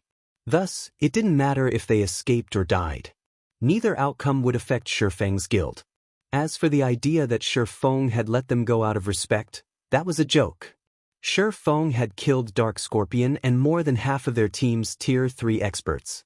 How could that be interpreted as respect? Twilight Dawn nodded reluctantly and started to organize the team to head back to the tunnel entrance. 10 minutes into their return trip, Evil Qilin's team encountered a small army of several hundred players. The team leader was none other than Yu Luo, who had temporarily allied with 2 other superpowers. Chapter 24-20 Powerful Backer? There's a team ahead of us. Team leader Yu Luo, a level 102, Tier 2 ranger reported when he noticed blurry figures in the dimly lit passage about 400 yards ahead. As one ventured closer to the inner corridor, they'd have less visibility. At their current location, not even Tier 3 players could see more than 300 yards ahead of them. Only a few classes, such as the Ranger class, would be able to see a little farther. A returning team? By the time Yu Luo heard the Ranger's report, she, too, spotted a slowly approaching team of players. She immediately shouted a warning in the team chat. Everyone, be careful. Maintain some distance. We want to avoid any misunderstandings. We're not here to fight. There was only one path leading into the Molten Ruin's inner corridor, and no one, aside from Shifeng's group and Demon Palace's team, had entered the tunnel ahead of them. They had already made it past the most difficult parts of the tunnel and were almost guaranteed to reach the inner corridor. Any other team that had gotten this far should be able to get into the corridor as well. Hence, any returning team they encountered had to have already visited the inner corridor. Any team that could reach the inner corridor was extraordinary. They must have also obtained some treasure and were likely wary of other players. If they had a misunderstanding with this team, unnecessary conflict could easily break out. When the other 2 superpowers team members heard Yu Luo's warning, they nodded and moved toward the left side of the passage. They were careful to show no signs of hostility or intentions to plunder the stranger's loot. Nobody wanted an unnecessary fight this far in the tunnel. A large number of treasures and opportunities waited for them in the inner corridor, which was even more dangerous than the Molten Ruin's outer region. Conserving as much strength as possible would be best. However, as the 2 teams grew closer to each other, Yu Luo and the others revealed shock and confusion, getting a better look at the team leaving the tunnel. They were quite familiar with the returning team's members. Demon Palace. Practically every power had been afraid when they had seen Demon Palace's team enter the tunnel. Even Yu Luo had rushed to band together with other superpowers because of their presence. And now, Demon Palace's members were returning to the ruins' outer area. Moreover, they were all in a miserable state, and more than half of the team's Tier 3 players were missing. How is this possible? Why are they returning? Did something prevent them from completing their mission? The various superpowers members stared at Evil Qilin and his comrades in astonishment as their anxiety spiked. They knew how strong Evil Qilin's team was, with a total of 16 Tier 3 experts. Evil Qilin was even one of the top 10 experts on Dragonheart Island. Overall, the man's team was even stronger than theirs, which included players from 3 superpowers.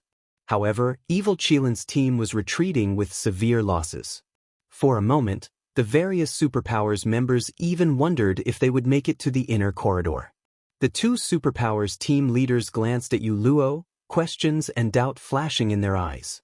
She had assured them that once they reached this point, they would have cleared the passage. They shouldn't encounter any challenges from this point on and would be able to enter the inner corridor to search for treasure and opportunity. Has the latter half of the tunnel's difficulty changed? The situation confused Yu Luo as well. Based on the information from her commander, the latter half of the passage should only have a few monsters and a guardian boss. Once they slew the guardian boss, they'd obtain the key to enter the inner corridor. The Guardian boss was merely a level 105 Grand Lord.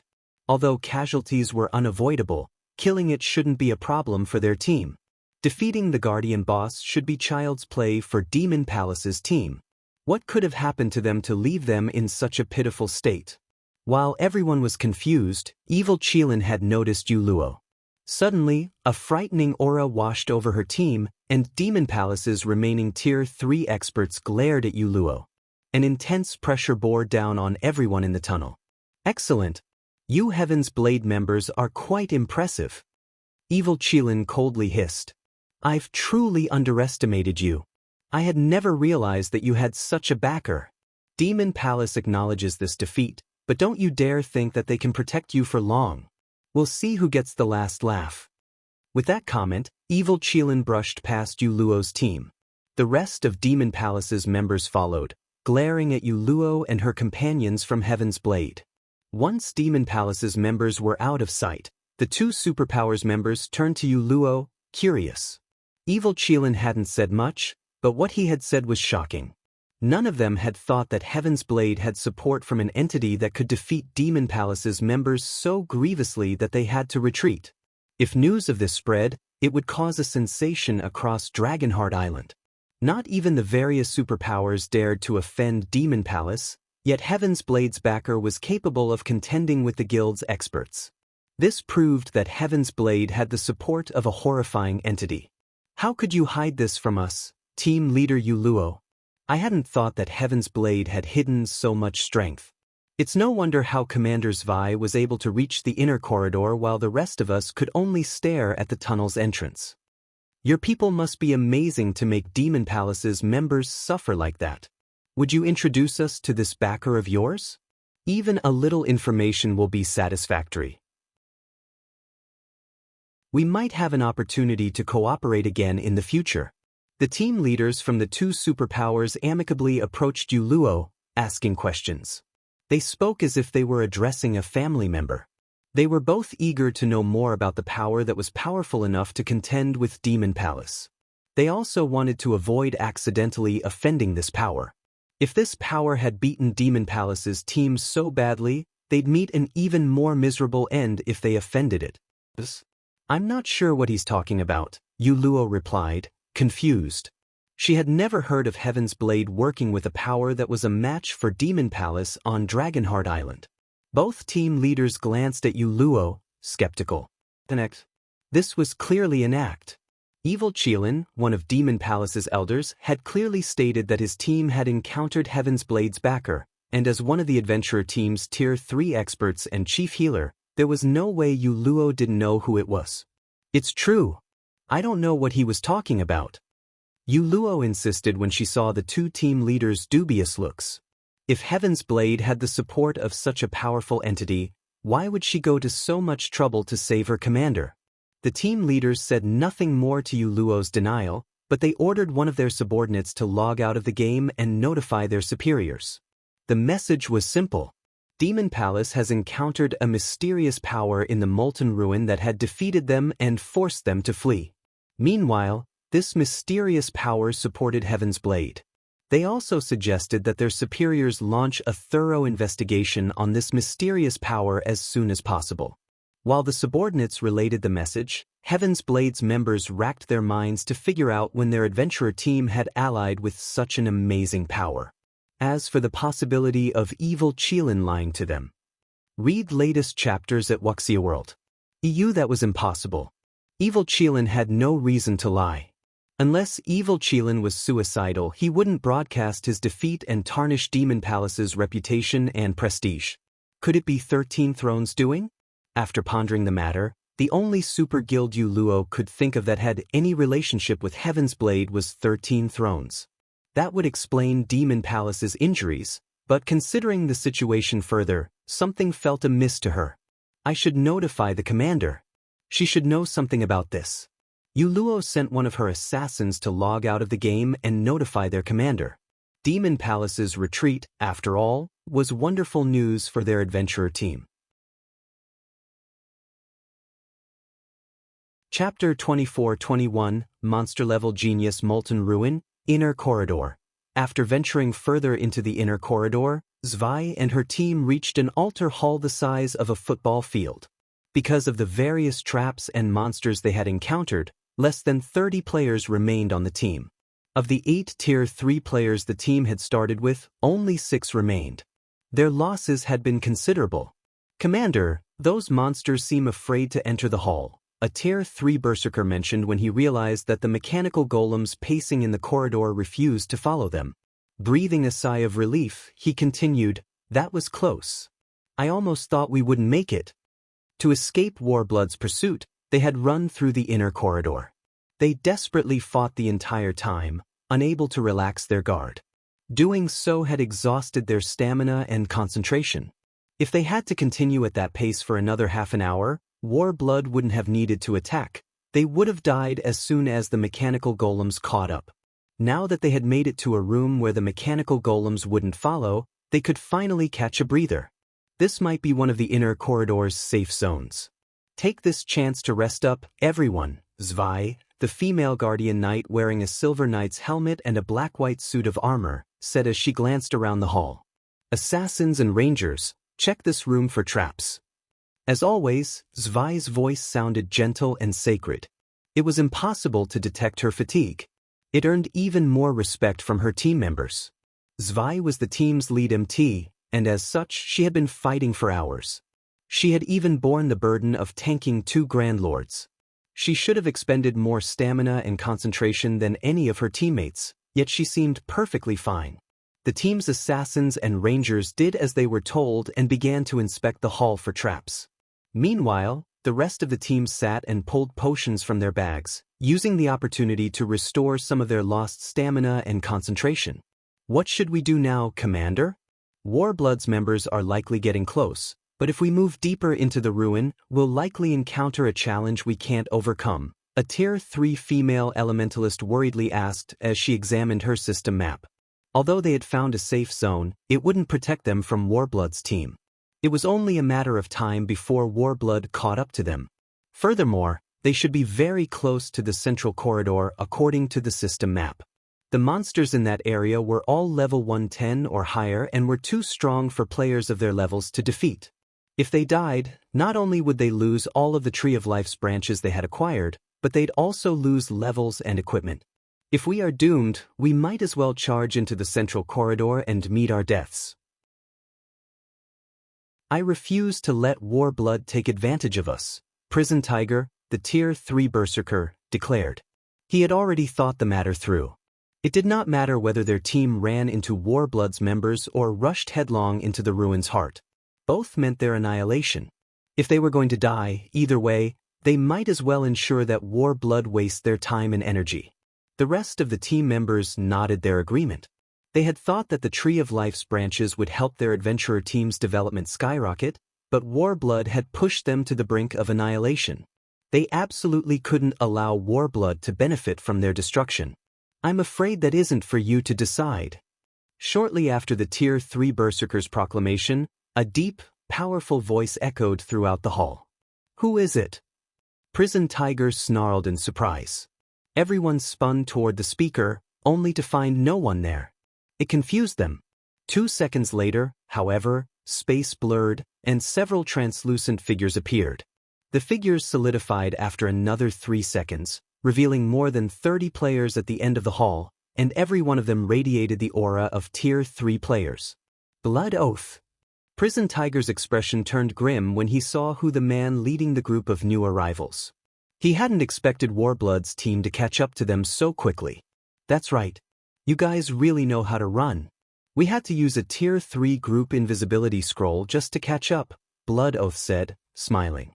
He then glanced at Zwei and continued, "Commander Zwei, it's time for you to hand over the Tree of Life's branches.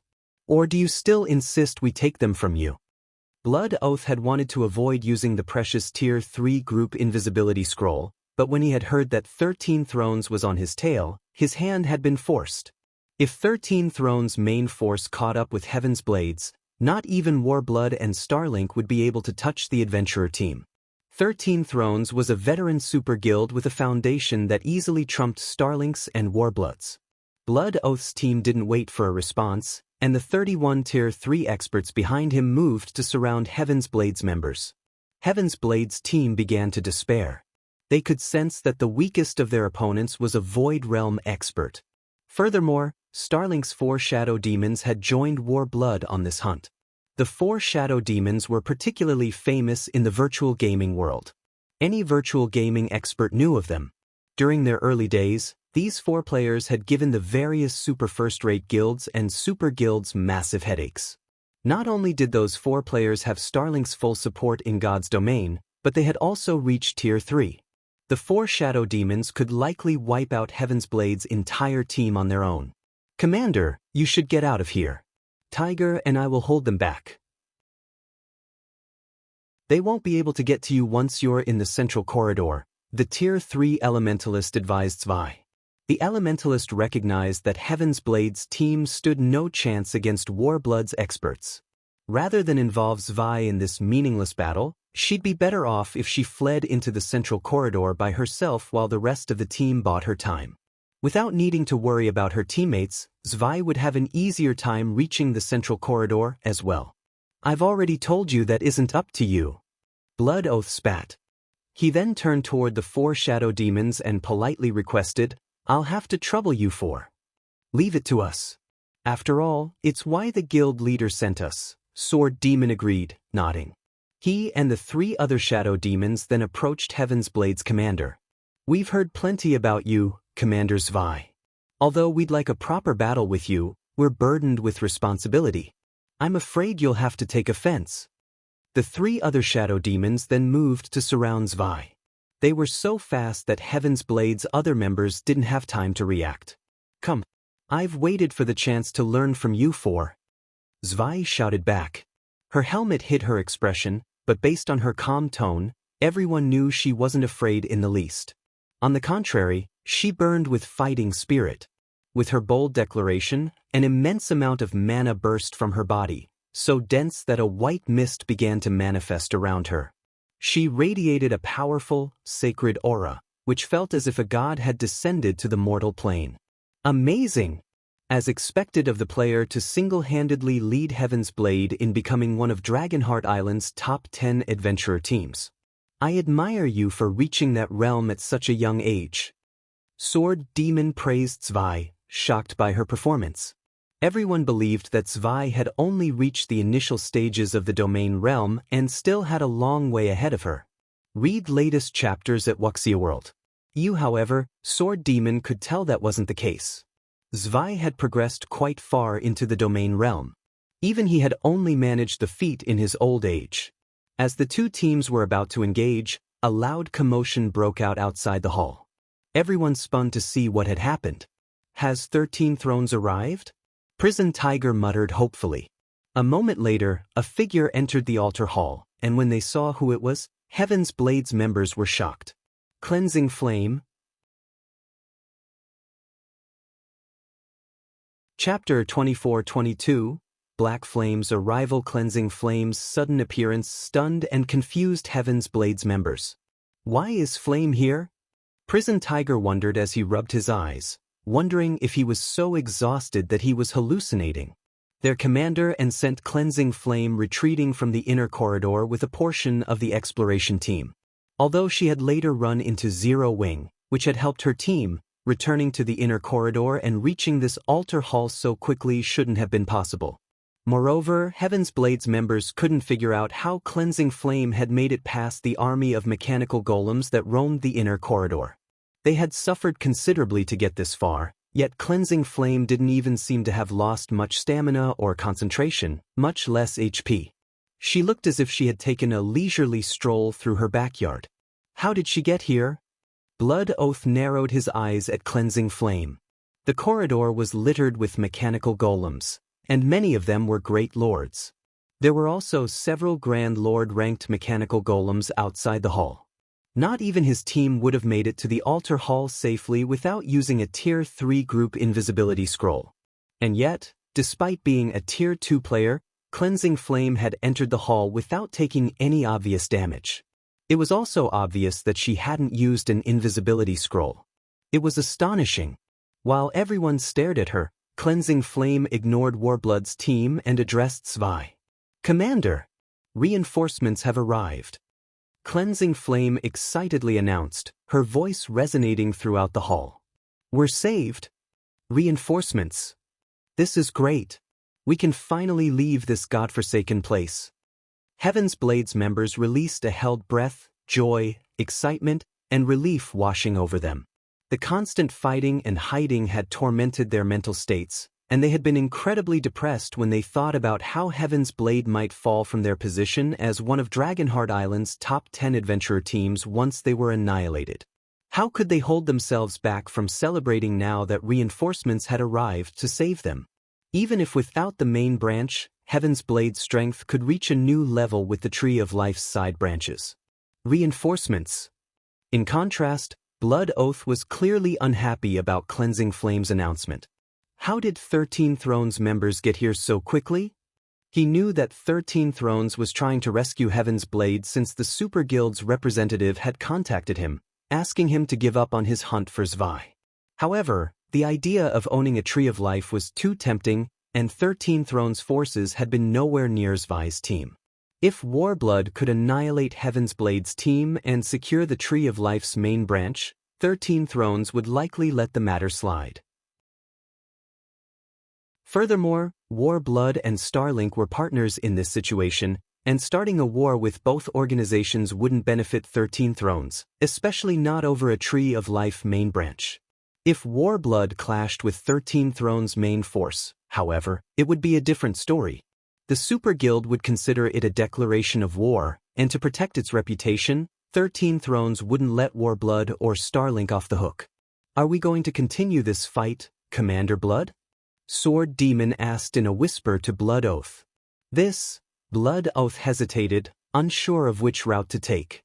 With 13 Thrones members here, the tables had turned, but he didn't want to give up now that he had set his sight on the Tree of Life's branches. While Blood Oath hesitated, Cleansing Flame spoke again, and the atmosphere changed again with her next statement. "Commander, Guild Leader Black Flame and his 3 companions will be here soon. Then we can all get out of here safely," Cleansing Flame said, joyfully jogging up to Zwei. Prison Tiger and the rest of Heaven's Blade's members fell silent at that, their expressions twisting in disappointment. What was going on? Zero Wing was their reinforcements? After giving the matter some thought, Heaven's Blade's members realized what was happening. Cleansing Flame had informed them that she had secured Zero Wing's help and was going to lead the guild's members to the inner corridor. But why did Zero Wing only bring 4 people to rescue them? "Did you misspeak, Flame? Are you sure it's 4 people and not 40? Prison Tiger anxiously asked. There was a huge difference between 4 and 40 people. "No, I said what I meant, for people," Cleansing Flame confirmed, shaking her head. The statement rendered Heaven's Blade's members speechless. They all assumed there was something wrong with Cleansing Flame's mind. "Good. This is excellent. You actually dare to play us for fools." Blood Oath gave Cleansing Flame a painfully cold look. "Do you really think you can just leave because Zero Wing is here?" His team had seen his earlier hesitation, but he had only paused because he had thought 13 Thrones' team had arrived. But now he learned that Zero Wing's members had come, not 13 Thrones. To make matters worse, only 4 of Zero Wing's members were coming to rescue Heaven's Blade. If everyone thought he had shrunk back in fear of 4 Zero Wing members, he'd be humiliated. Blood Oath wasn't the only one enraged. Every Warblood and Starlink member in the hall was furious. A Tier 2 player like Cleansing Flame had played them all for fools. "You've doomed us, Flame," Prison Tiger said, smiling bitterly when he noticed Warblood and Starlink's members burn with rage and fighting spirit. Cleansing Flame might have fooled Blood Oath and his companions, but her actions had only added fuel to the fire. Even if Zero Wing's members could help them, they'd likely have an even more difficult time dealing with their enemies now. "Relax, Big Brother Tiger. We're safe now," Cleansing Flame confidently replied, smiling at Prison Tiger's gloomy expression. Safe? Prison Tiger was at a loss for words. Warblood and Starlink had arrived with a team of 32 players, and every one of them had already reached Tier 3. How could they possibly be safe against such a force? "Kill them. Leave none alive. Blood Oath snarled, his expression darkening when he saw the smile on Cleansing Flame's face. Warblood and Starlink's experts moved in on Heaven's Blade's members, rage burning in their eyes. They wanted nothing more than to tear Heaven's Blade's team to shreds. Boom. Suddenly, before Warblood and Starlink's team could act, a deafening blast echoed throughout the hall. A gigantic figure, 8 meters tall, then flew into the hall. The figure was made of steel and wielded a great sword. It was a guardian soldier, a Grand Lord-ranked mechanical golem. The guardian soldier crashed into one of the hall's stone pillars, shattering it. Upon close inspection, one would notice the deep slice in the golem's body, which nearly split the Grand Lord in two. A guardian soldier? Read latest chapters at Wuxia World. Who did this? Everyone in the hall was familiar with how powerful the guardian soldier was. Even Tier 3 MTs struggled to tank the level 107 Grand Lord's normal attacks, and yet, a sword strike had sent it flying. Before everyone could react, another deafening boom reached them from the inner corridor. This time, several Great Lord-ranked mechanical golems were thrown into the hall. As clouds of dust filled the corridor, the players in the hall felt as if some monster lurked within. Moreover, this monster was approaching the altar hall. Everyone suddenly felt a cold chill crawl down their spines as they watched the hall's exit, overwhelmed with anxiety. As the dust settled, four cloaked players walked toward the hall. Blood Oath and the others were quite familiar with the figure in the lead, instantly recognizing him, Sword King, Black Flame. Chapter 24-23, Black Flame's Might. The appearance of Shifeng's group of 4 instantly made both sides freeze. At this moment, let alone Warblood's and Starlink's members, even Heaven's Blade's members had their mouths hanging. After all, this scene was simply too shocking. Everyone present was well aware of how powerful the inner corridor's golem army was. Both teams had suffered severe losses due to these golems. Anyone who tried to force their way through the golem army would suffer losses several times higher than if they employed crafty methods like using a Tier 3 group invisibility scroll. However, Shifeng's group of 4 had not only brute-forced its way through the golem army but also sent so many golems flying into the altar hall. This was simply unbelievable. Black Flame. An indescribably dark expression appeared on Blood Oath's face when he saw Shifeng, the words he spoke sounding as if they had come from the pits of hell. At this point, Blood Oath's hatred for Shifeng was immeasurable. After Shifeng killed him in the Dragon Phoenix Pavilion's residence, his prestige in Warblood had gone up in smoke. If not for his abilities and strength being sufficiently strong and the shares he held in Warblood, he most likely would have had difficulty remaining Warblood's commander. After all, unlike ordinary adventurer teams, Warblood had backing from major corporations. Hence, he wasn't the only decision-maker in the organization. Aside from Blood Oath, Starlink's 4 shadow demons were also glaring at Shifeng, belligerence written across their faces. All thoughts of fighting Zwei had vanished. Now, only Shifeng existed in their eyes. I never thought that we would actually meet this brat here, Sword Demon said, a hint of excitement appearing on his face. Ever since I got promoted to Tier 3, I've been itching to repay the humiliation he gave me. Wind, Mad, and Heart, you 3 get ready as well. This was not the first time Sword Demon had seen Shifeng displaying absurdly high basic attributes. Hence, he was not particularly surprised that Shifeng had made it all the way here with just a group of 4. On the contrary, his fighting spirit soared even higher. After all, ever since he got promoted to Tier 3, his strength had undergone a heaven-defying transformation. If Shifeng had not improved as much as he had after getting promoted to Tier 3, then he would have been disappointed. You can count on us. Originally, I thought we wouldn't get an opportunity to exact revenge on him. Now that he's here, things could not be better. Wind Demon replied eagerly. After reaching Tier 3, the system restrictions on their bodies had been thoroughly lifted, which allowed them to control their bodies with much greater precision. In addition, the 4 of them had also learned a battle array. Shifeng was undoubtedly the best target for them to test their new strength. Sword Demon, don't take this opportunity from me. He must die at my hands. Blood Oath warned coldly when he saw the 4 shadow demons preparing to take action. He could regain his lost reputation and prestige only by killing Shifeng with his own 2 hands. Commander Blood, I'm afraid we cannot do that, Sword Demon said, frowning as he rejected Blood Oath's warning. His desire to kill Shifeng was not the slightest bit weaker than Blood Oath's. How could he possibly agree to leave Shifeng to Blood Oath? Meanwhile, upon seeing this scene, Heaven's Blade's members were stupefied. Crap. Just how much aggro has Black Flame built up with them? Prison Tiger blurted out when he saw Blood Oath and Sword Demon wrangling over who would kill Shifeng. Originally, War Blood and Starlink had partnered to target Heaven's Blade. However, the moment Shifeng appeared, they fell out with each other and completely forgot about Heaven's Blade. However, before Blood Oath and Sword Demon could settle their dispute, the Guardian Soldier that had clambered out of the remains of the stone pillar charged at Shifeng without hesitation.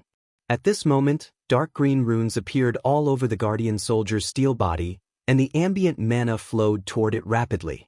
Its aura continuously intensified, and the cut on its body healed instantly. Oh no! The Guardian Soldier has gone berserk. Prison Tiger exclaimed, his complexion paling when he saw the Guardian Soldier's transformation. Although the Guardian Soldier was only a level 107 Grand Lord, when it went berserk, its strength rivaled that of mythic monsters of the same level. Even Zwei would not dare tank it in such a state. To current superpowers, level 100+ mythic monsters were still incredibly dangerous existences, killing even tier 3 MTs in just 2 or 3 hits. Without special means, even the various superpowers' main forces would have to avoid fighting level 100+ mythic monsters. Hence, the Guardian Soldier was no trivial opponent now that it had gone berserk. When Heaven's Blade's team came across berserk Guardian Soldiers before, they could only resort to tier 4 magic scrolls to restrict the Grand Lords in order to escape. Unfortunately, they had already used up all their tier 4 magic scrolls, so they were helpless against this berserk Guardian Soldier. At this moment, aside from Heaven's Blade's members, Warblood's and Starlink's members also wore grim expressions on their faces. Although their team had previously defeated a berserk Guardian Soldier, they had paid a huge price. In the next moment, the berserk Guardian Soldier arrived before Shifeng and immediately swung its great sword down at the swordsman. As the great sword covered in emerald runes descended, it tore through space and left a pitch-black trail. It's over! Prison Tiger's heart sank when he saw the Guardian Soldier targeting Shifeng's group. From the fact that Shifeng's group of 4 had managed to arrive at this hall, Prison Tiger could tell that they possessed extraordinary strength. These 4-0 wing members might not be able to save Heaven's Blade's team, but they would be of some help in the fight against Warblood and Starlink. Heaven's Blade's team might manage to flee again. However, if the Guardian Soldier were to kill Shifeng's group of 4 now, then Heaven's Blade's team would definitely be doomed. Just as Prison Tiger and the others were about to shut their eyes and avoid watching the inevitable, Shifeng suddenly unsheathed Killing Ray and held the sacred sword horizontally overhead. He showed no intention of dodging the Guardian Soldier's full power slash at all. Boom! Along with the sound of an explosion, a powerful storm surged into the surroundings, nearly sweeping the Tier 2 players within a 100-yard radius off their feet. How is this possible? Prison Tiger, who stood a short distance away, gaped in shock at Shifeng. The swordsman had actually blocked the Guardian Soldier's attack. Moreover, under the redirection of Shifeng's sword, the Grand Lord's greatsword had landed beside the swordsman. Hence, Shifeng had barely taken any damage. Meanwhile, Warblood's and Starlink's members were similarly gawking at Shifeng in stupefaction. The Guardian Soldier's attack was undoubtedly at the Tier 4 standard. Even a Tier 3 metric tons would suffer heavy injuries if they received this attack with a life-saving skill. Shifeng, however, had blocked it so easily. Before everyone could wrap their head around this shocking scene, Shifeng swung the Twilight blade, which he held with his other hand, at the Guardian Soldier. Tier 3 legacy skill, Void Slash. Secret technique, Lightning Flash. Before becoming a master magician, Shifeng could already execute his Tier 3 skills at 90% completion rate or higher. Afterward, his control over his mana body improved significantly. As a result, the completion rate of his Tier 3 skills reached whole new heights as well. System: Void/skill completion rate 99%. Skill proficiency +5. Read latest chapters at Wuxia World. Suddenly, 9 resplendent sword lights appeared and transformed into lightning arcs that pierced through the Guardian soldier's body. The Grand Lord's body shot back like a bullet and crashed into another stone pillar, shattering it. The Guardian soldier then collapsed to the ground in a heavily damaged state. As everyone stared at the prostrate Guardian soldier, a deathly silence fell over the entire hall. Chapter 24:24, Silenced. Is he really just a Tier 3 player? Prison Tiger was flabbergasted as he looked at the heavily injured Guardian soldier. He had experienced the strength of a berserk Guardian soldier himself. Back then, it took all he had just to block one of the Grand Lord's attacks. Meanwhile, he had not only gotten sent flying by the attack but also lost more than 2/3 of his HP. If not for his commander's timely use of a Tier 4 magic scroll to bind the Guardian soldier's movements, he wouldn't be standing here right now. Shi Feng, however, had actually forcefully stopped the berserk Guardian soldier's attack despite being a Tier 3 Sword King. Following that, he had heavily injured the Grand Lord with just one strike. His strength attribute was frighteningly high. At this moment, aside from Heaven's Blade's members, even Warblood's and Starlink's members, who had planned to target Shi Feng, were stunned by the scene, their mouths hanging wide open as they gawked at the prostrate Guardian soldier.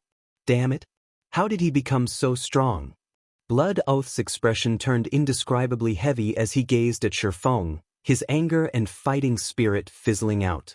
Previously, their team had managed to kill a berserk Guardian soldier only after using 3 Tier 4 magic scrolls and sacrificing 7 Tier 3 players. Although they had resurrected the fallen players afterward, the resurrected players still lost half a level, which would affect these players' progress considerably. Now, however, Shi Feng had actually heavily injured the berserk Guardian soldier so casually. If they fought the swordsman, their losses would most likely be even worse than if they went up against a berserk Guardian soldier. After all, players were different from monsters as opponents. The movements of monsters were controllable to a certain extent through the manipulation of aggro. Monsters were also lacking when it came to dodging and blocking attacks. They merely relied on their high HP to outlast players. In contrast, players might not have as much HP as monsters, but they could avoid and defend against attacks. In a fight between experts of equal combat standards, it would be very difficult to reach an outcome unless there was a massive difference in basic attributes, as neither side would be able to land a vital hit easily. Both sides could only resort to a battle of attrition. Old Sword, it seems we have a problem. I'm afraid this brat's basic attributes are on par with those Peerless monsters. In fact, his might even be superior to theirs, Wind Demon said to Sword Demon as he watched the Guardian soldier struggle to stand up. There were 3 Peerless experts on Dragonheart Island, and the various superpowers dreaded every one of them. Even Starlink did not dare offend these monstrous existences. Meanwhile, the strength Shi Feng had just displayed was not the slightest bit inferior compared to those 3 Peerless monsters. If it came down to a fight, even if the 4 of them utilized their newly learned battle array, victory over Shi Feng would still be a long road to hoe. Not to mention, there was still Heaven's Blade Svi. The strength she had displayed similarly exceeded their initial expectations. His strength attribute surpasses that of Grand Lords of the same level? Sword Demon was filled with an indescribable sense of consternation as he stared at Shi Feng. Just how many resources and opportunities did he receive? With Starlink's backing, the resources Sword Demon had obtained were far beyond what guild leaders of first-rate guilds got. In addition, while challenging his Tier 3 promotion quest, he had come across a fortuitous opportunity and secured himself a strength-type bloodline and peak legacy. Now, in terms of strength, he was already close to rivaling Grand Lords of the same level. With the boost from the battle array, his strength would surpass that of a Grand Lord. In terms of strength, he undoubtedly ranked at the top of God's domain. The only ones that could surpass him were Dragonheart Island's top 3 experts. However, those 3 peerless monsters all had a super guild supporting them. The resources and opportunities they received were far superior to his. Hence, his inferiority was only natural. Shifeng, however, had only 0 wing behind him. Even though the guild was allied with superpowers like the Dragon Phoenix Pavilion and Unyielding Soul, producing a peerless expert should still be impossible for it. Meanwhile, after a moment of silence, whether it was Warbloods or Starlink's Tier 3 experts, every one of them froze, their eyes brimming with fear as they looked at Shifeng. Heaven's Blade's members were stunned to see this. The fact that Shifeng had heavily injured a Berserk Guardian soldier with one move was already plenty shocking. Now, he even deterred Warbloods and Starlink's members from taking action. These 32 Warblood and Starlink members were not only Tier 3 players but also at the Void Realm standard at the very least. If news of this matter spread, it would definitely cause a sensation throughout Dragonheart Island. No wonder Black Flame brought only 3 people with him to rescue us. He actually possesses such frightening strength. With this, Warblood and Starlink will have to think twice. Early Butterfly, a Tier 3 female elementalist from Heaven's Blade, said joyfully when she saw this scene. The 3 peerless monsters of Dragonheart Island were terrifyingly strong. Even the various superpowers' main forces were afraid of provoking them. Now, Shifeng had revealed that his strength rivaled those 3 peerless monsters. If he worked with Heaven's Blade's members, then Warblood and Starlink's chances of victory would be considerably low. What do you think, Big Brother Tiger? I didn't say anything wrong, right? Cleansing Flame said proudly as she glanced at the stunned prison tiger. She knew very clearly what kind of strength Shifeng possessed. Even Demon Palace's main force was no match for him. Warblood and Starlink naturally wouldn't stand a chance against him either. At this moment, Cleansing Flame even started wondering how Prison Tiger would react if he found out that Shifeng had repelled Demon Palace's main force members all by himself in a frontal confrontation. Meanwhile, after Shifeng heavily injured the Guardian Soldier, Cola, Turtledove, and Shadow Sword joined the fight. Although the 3 of them were not as strong as Shifeng, they still weren't existences that Warbloods and Starlink's experts could take on one-on-one. Only Domain Realm experts like Blood Oath and the 4 Shadow Demons would stand a chance against them. For a time, the members of Heaven's Blade, Warblood, and Starlink watched quietly as Shifeng's group of 4 took out the Guardian Soldier, an indescribably complex atmosphere filling the hall. After looting the Guardian Soldier, Shifeng turned to Blood Oath, a smile appearing on his face as he asked, "Commander Blood, you've been watching for quite some time now. Are you planning to leave on your own? Or do you want me to send you off?" Although Blood Oath and the others had reached Tier 3, they still were not much of a threat to Shifeng. After all, he possessed multiple fragmented legendary items. He would, at most, be wary of Warbloods and Starlink's hidden trump cards. After all, as Dragonheart Island's #1 adventurer team, Warblood should have come across plenty of fortuitous opportunities. The strength it concealed definitely could not be underestimated. At Shifeng's words, Blood Oath's complexion turned ashen. For a moment, the Berserker wavered over his decision. If he chose to fight, he would have to go up against Shifeng, someone whose strength rivaled Dragonheart Island's 3 peerless monsters. If he chose to retreat, he would be abandoning an excellent opportunity to obtain a Tree of Life. In addition, Warblood's reputation would most likely take a hit. After all, it would be impossible to keep such a huge incident under wraps. Read latest chapters at Wuxia World. Meanwhile, when Heaven's Blade's members saw this scene, they could not help but look at Shifeng in reverence. Ever since Warblood became Dragonheart Island's #1 adventurer team, it had remained in the limelight of Dragonheart Island.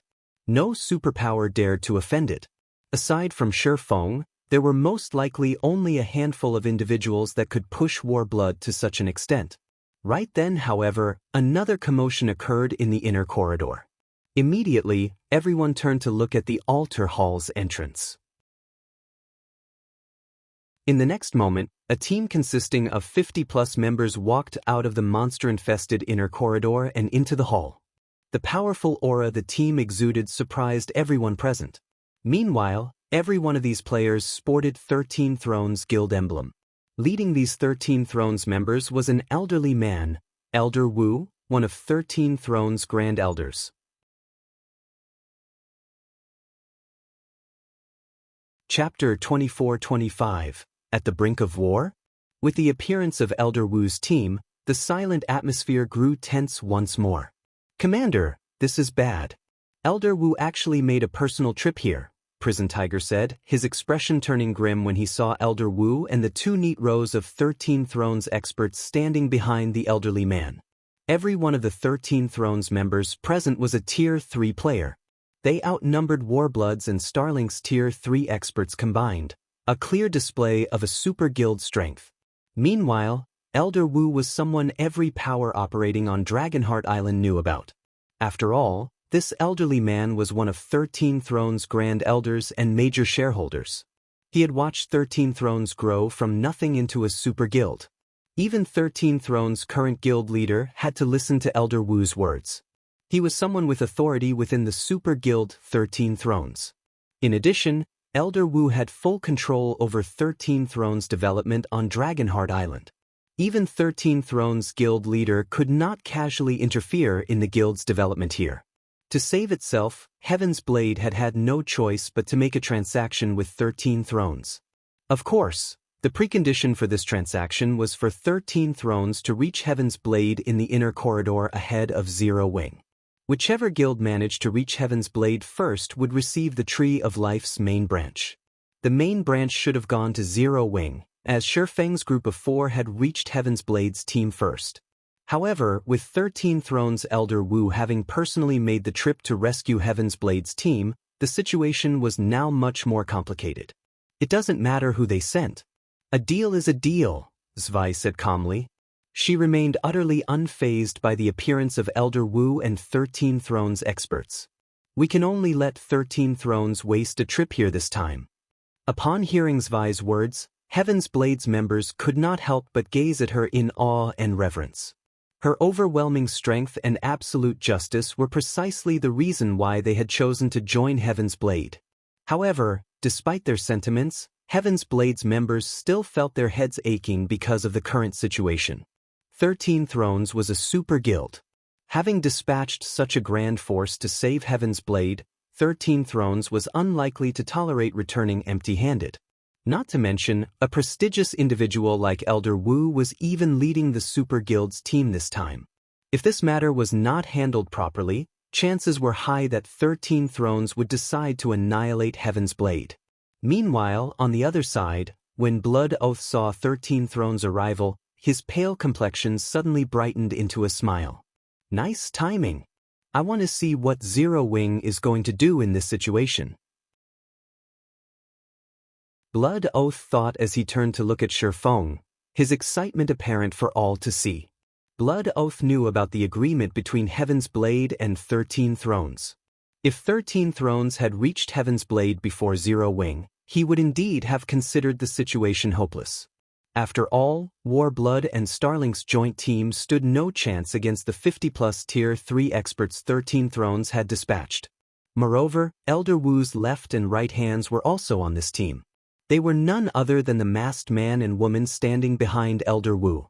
Although this pair did not have any fame or achievements on Dragonheart Island, Blood Oath had had them secretly investigated and learned that both of them were more than capable of ranking among the top 10 experts of Dragonheart Island. After all, both of them had secretly fought Demon Palace's evil Qilin in a one-on-one fight before, with the result being a draw. The presence of these two great experts, in addition to the 50 other Tier 3 experts, meant this team from 13 Thrones could move through Dragonheart Island completely unhindered. Even the 3 peerless monsters of Dragonheart Island would not be willing to clash with such a team unless absolutely necessary. However, under the current circumstances, not only would 13 Thrones not become Warblood's enemy, but it would also serve as Warblood's greatest helper. Unless Shifeng was willing to give up on the Tree of Life's main branch, what awaited him would be 13 Thrones sanctions. At that time, Blood Oath would not mind lending a hand to 13 Thrones. During the time Heaven's Blade and Warblood were pondering over this matter, Elder Wu got a clear look at the situation inside the altar hall. Zero Wing arrived first? Elder Wu's complexion turned slightly ugly when he saw Shifeng. The peak experts present were able to detect Elder Wu's change in complexion instantly. After all, the physique of Tier 3 players was incredibly powerful, allowing peak experts and above to perceive even the smallest changes in a person's expressions.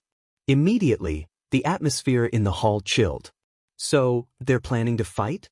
Prison Tiger's head ached when he sensed the change in the atmosphere.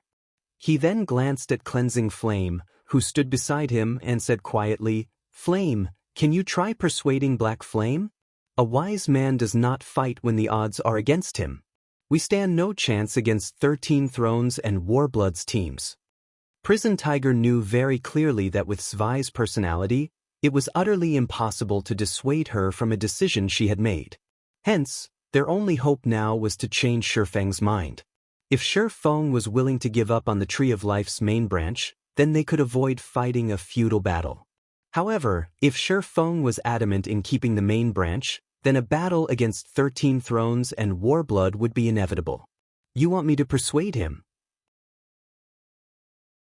Cleansing Flame revealed a bitter smile upon hearing Prison Tiger's words. "Big Brother Tiger, I'm afraid that will be very difficult." Through her journey with Shifeng, she had gotten a clear idea of the man's personality. Similar to Svi, Shifeng would persist with his decisions regardless of the cost. Moreover, the decision to give up on the Tree of Life's main branch was for Zero Wing to make. An outsider like herself had no place in the decision-making process. As Heaven's Blade's members racked their brains over this matter, Blood Oath and his team took the initiative to approach Elder Wu. "Greetings, Elder Wu. I am Blood Oath, Warblood's commander," Blood Oath said, smiling. "I've been looking forward to meeting you for a long time now. Since you have made a personal trip here today, Warblood and Starlink will withdraw from the struggle for the Tree of Life. So, you're Warblood's commander. Younger people really are growing increasingly stronger with each generation." Elder Wu nodded his head approvingly at Blood Oath's respectful attitude. "If Elder Wu requires Warblood's help, please feel free to say so.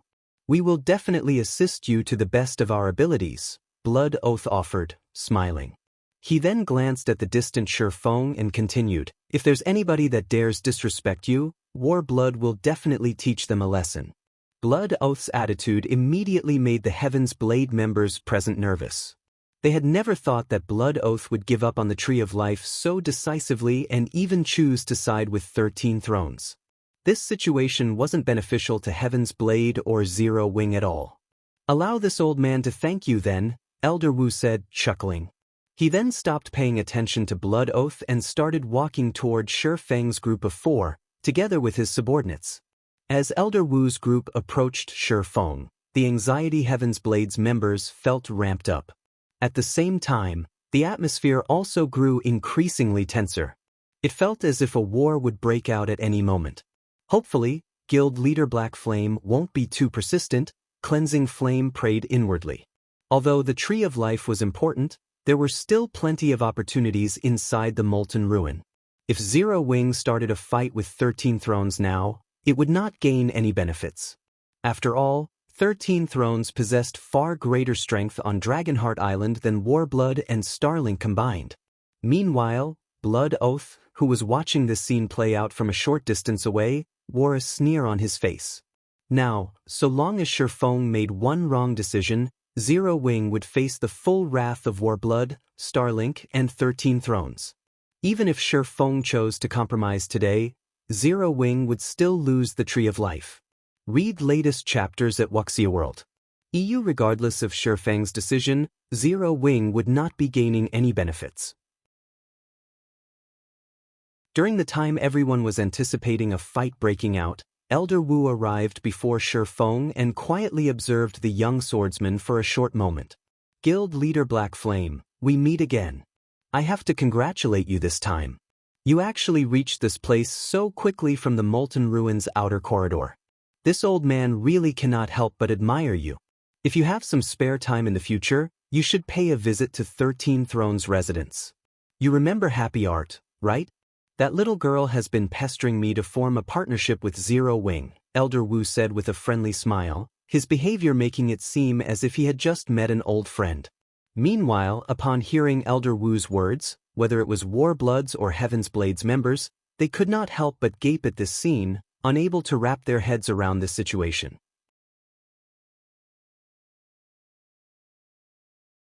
Chapter 24-26, He is a Peerless monster. What's going on? Why is Elder Wu treating Black Flame so politely?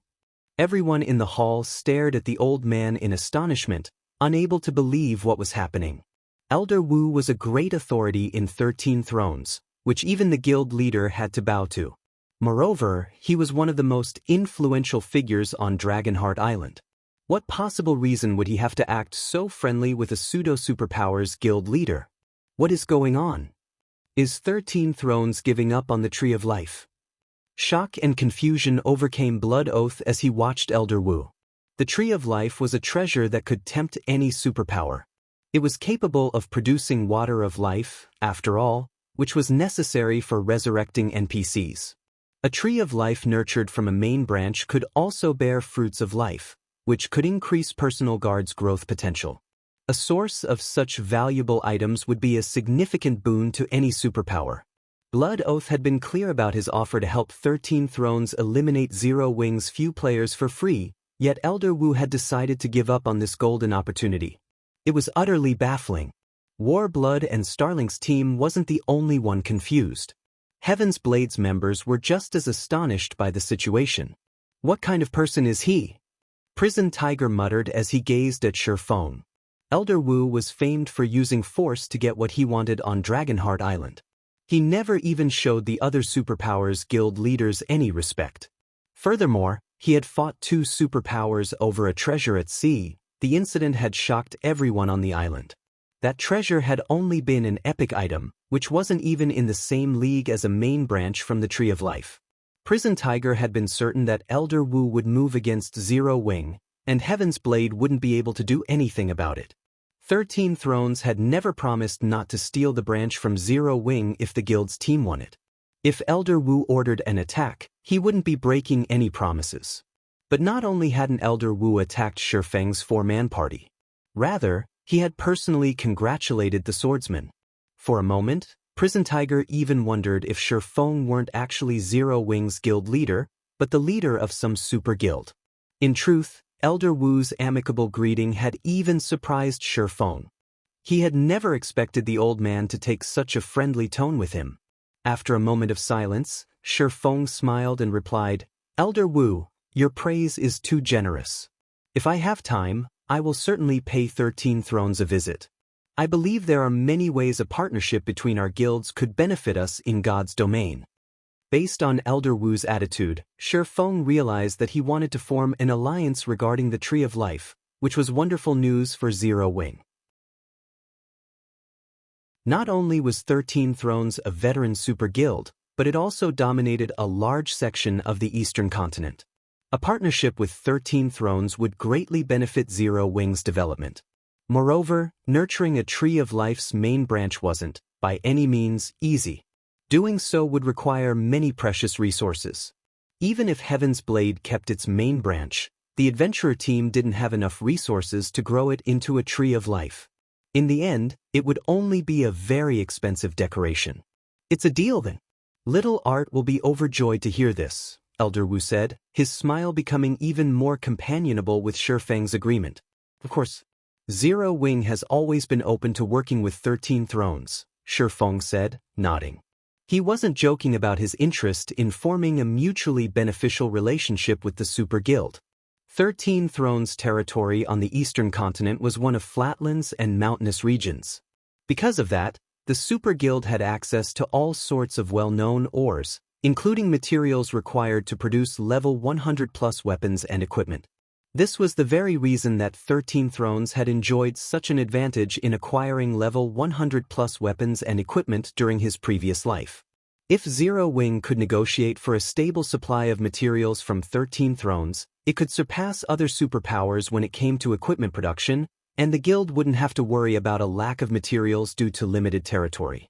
Zero Wing still relied on the public market and the secret pavilion's connections as its main source of materials, but neither source was reliable. The materials available on both markets depended on how willing the various powers were to sell their materials.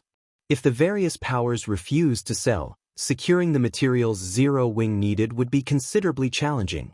Because the drop rate for weapons and equipment decreased drastically after level 100, the materials necessary for producing such items had reached astronomical prices, and supply had been extremely limited during Shifeng's previous life. Most of the market's items had come from independent players, and there hadn't been enough to support a guild's development. This was also why first-rate guilds hadn't been able to outcompete superpowers after mainstream players had reached level 100. Meanwhile, everyone's jaws hung open as they watched Shifeng and Elder Wu's pleasant conversation. As experts, they could all determine a player's emotional state. If Elder Wu had only been performing for the sake of propriety, he was now truly treating Shifeng as a friend and speaking with the swordsman as an equal. Not even Blood Oath, Warblood's commander, qualified to receive such treatment. After conversing for a short while, Shifeng and Elder Wu parted ways. Keeping with his agreement with Heaven's Blade, Shifeng then guided the adventurer team's members out of the Molten Ruin. Black Flame. Blood Oath gnashed his teeth as he watched Shifeng leave the hall alongside Heaven's Blade's team, his rage spilling forth and causing the players around him to shudder. Blood Oath had already suffered a massive blow to his reputation after Shifeng had slain him in the Dragon Phoenix Pavilion's residence, and now he had to stand aside and watch the man lead Heaven's Blade's members out of his grasp. It was unprecedentedly humiliating. Commander Blood, you need to calm down. 13 Thrones people are still here. Taking action now wouldn't be appropriate, Sword Demon quietly advised Warblood's leader. Shifeng's most recent display had proven that he could nearly rival Dragonheart Island's 3 Peerless monsters, and the man had just solidified a relationship with 13 Thrones. If Warblood and Starlink attacked Zero Wing's small party now, they'd be digging their own graves. With Sword Demon's warning, Blood Oath calmed immediately.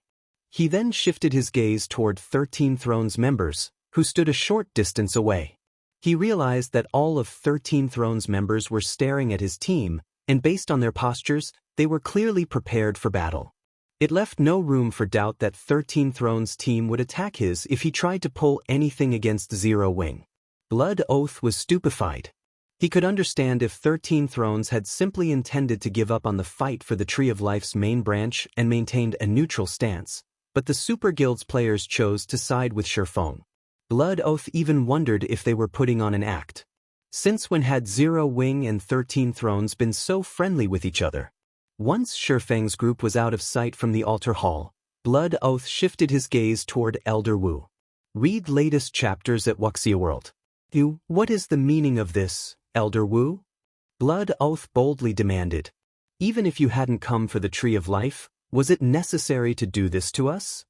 Blood Oath knew that even if they combined their strength, Warblood and Starlink were no match for 13 Thrones, but that didn't mean that they couldn't stand up to a super guild. Normally, he would have shown 13 Thrones the respect it deserved and let the matter slide. However, he couldn't care less if he were being disrespectful to Elder Wu right now.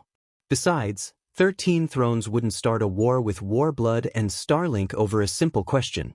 I am doing this for your own good, Elder Wu answered. Surprisingly, he wasn't insulted by Blood Oath's rudeness. He actually chuckled and shook his head. What do you mean? Blood Oath's anger grew.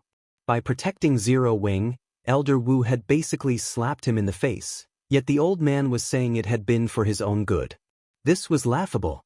I know Demon Palace is supporting Warblood, so you think that you have nothing to fear on Dragonheart Island, Elder Wu said as he shot Blood Oath a sidelong glance. Sneering, he continued, however, I'm afraid that you aren't aware that not long ago, Black Flame defeated Demon Palace's main force members, who had been led by evil Qilin himself. In fact, Black Flame very nearly killed evil Qilin with one move. Now, Black Flame has been publicly acknowledged as a Peerless monster. I'm sure the news will spread across Dragonheart Island soon. Now that you know, do you still wish to pick a fight with that swordsman?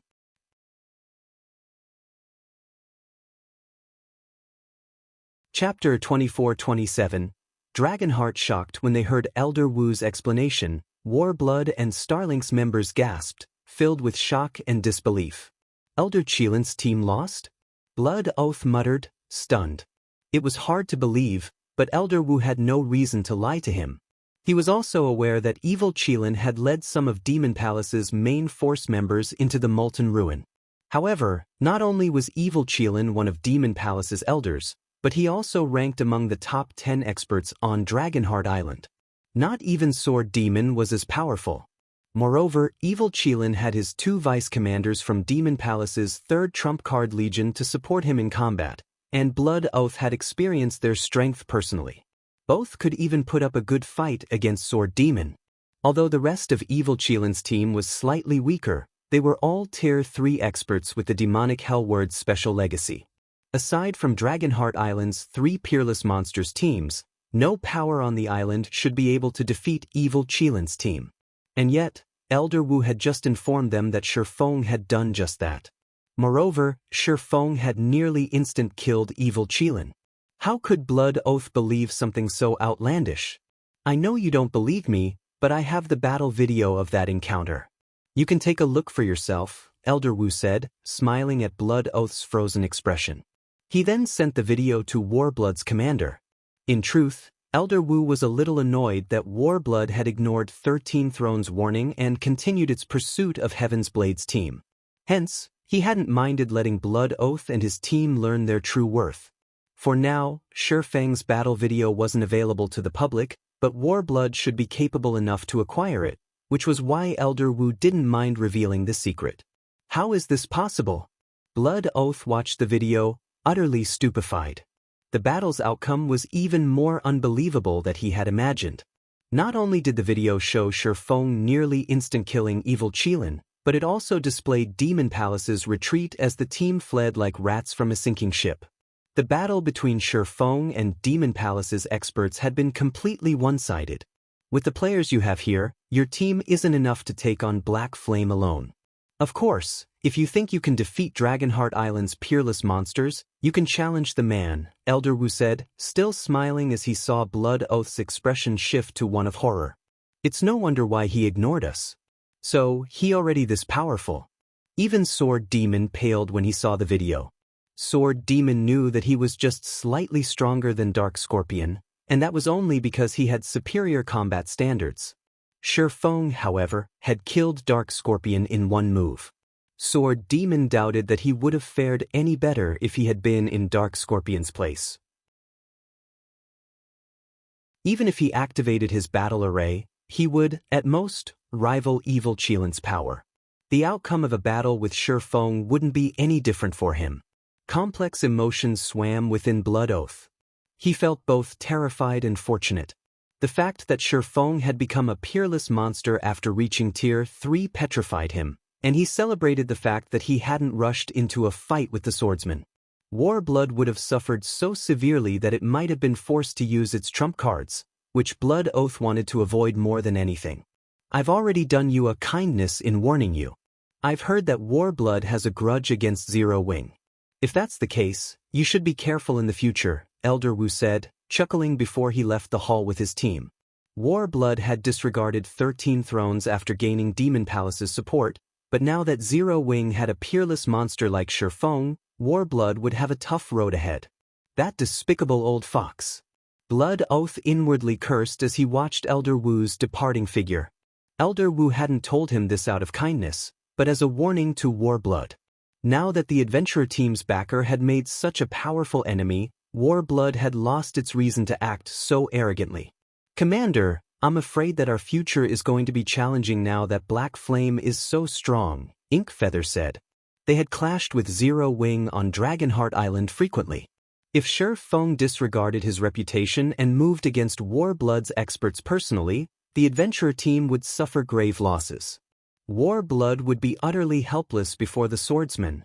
It seems I'll have to have a chat with Demon Palace and Starlink, Blood Oath said. He, too, understood that the situation had grown beyond Warblood's capabilities. A peerless monster had astonishing strength and influence. Warblood's only hope of survival was to rely on the 2 superpowers. Meanwhile, news of Shifeng's victory over evil Qilin's team spread like wildfire. The strength he had displayed had particularly shocked Dragonheart Island's various superpowers.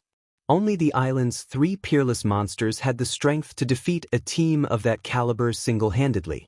This incident had also begun to change the various superpowers' attitudes regarding Zero Wing.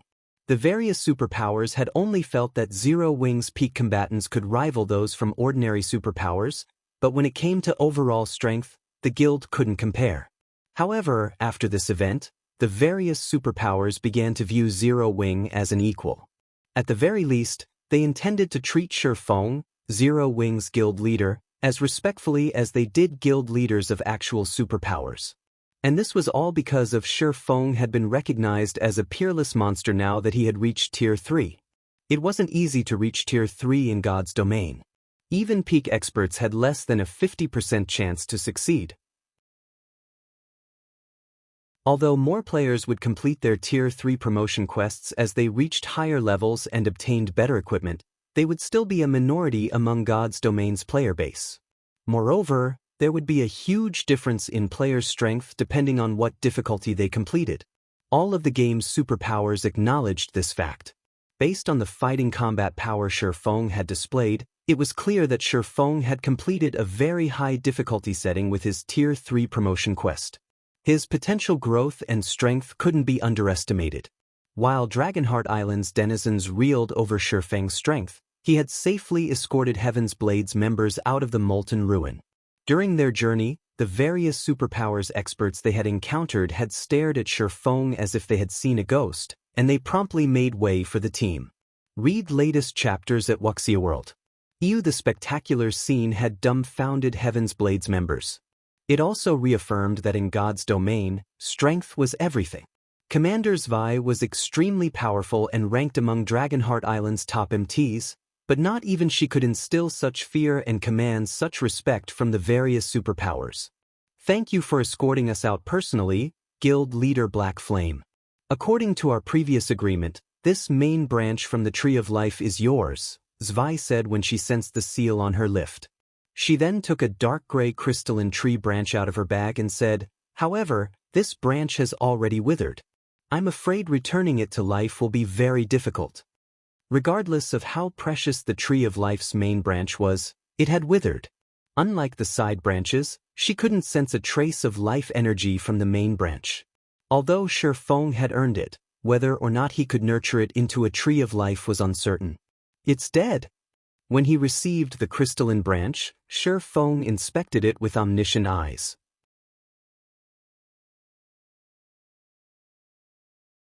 Chapter 24-28 Tree of Life's quality. Shifeng didn't know how Zwei had verified that the main branch had withered, but his omniscient eyes wasn't an ordinary appraisal skill. His omniscient eyes would reveal more detailed information. He might still have a chance of nurturing the branch. The moment Shifeng activated omniscient eyes, a 30-second loading bar appeared before him. Even a withered main branch from the Tree of Life is such an amazing item?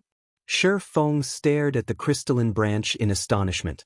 4 epic items, omniscient eyes only required 21 or 22 seconds, yet appraising this crystalline branch would require half a minute. Obviously, the Tree of Life main branch was even more valuable than an epic item. Furthermore, this was only a branch from the Tree of Life, not the actual tree. Moreover, Zwei insisted that the branch had already withered, which meant it shouldn't be nearly as valuable as a living branch. In God's domain, the elven race considered the Tree of Life a holy relic. It wasn't a true divine artifact, but its abilities and value were close. Of course, not all Trees of Life were that valuable. Trees of Life were special items that contained life energy. They generally ranked between epic and legendary rank. The most powerful Tree of Life belonged to the elven race and was rumored to be on the cusp of becoming a true divine artifact. Despite its lack of life energy, the withered branch in his hand was more powerful than an epic item, which proved that it had great potential. Please don't let it be garbage. Even if it doesn't have any life energy, please have less than a 95% withered rate. Shifeng silently prayed as he watched the loading bar fill. The Tree of Life was not a unique item. Many superpowers had obtained them in the past, but only a few had successfully nurtured a tree of life of their own. Naturally, a branch's withered rate.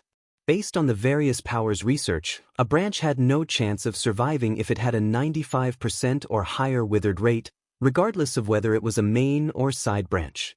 The lower the withered rate was, the greater the chances of survival the branch would have.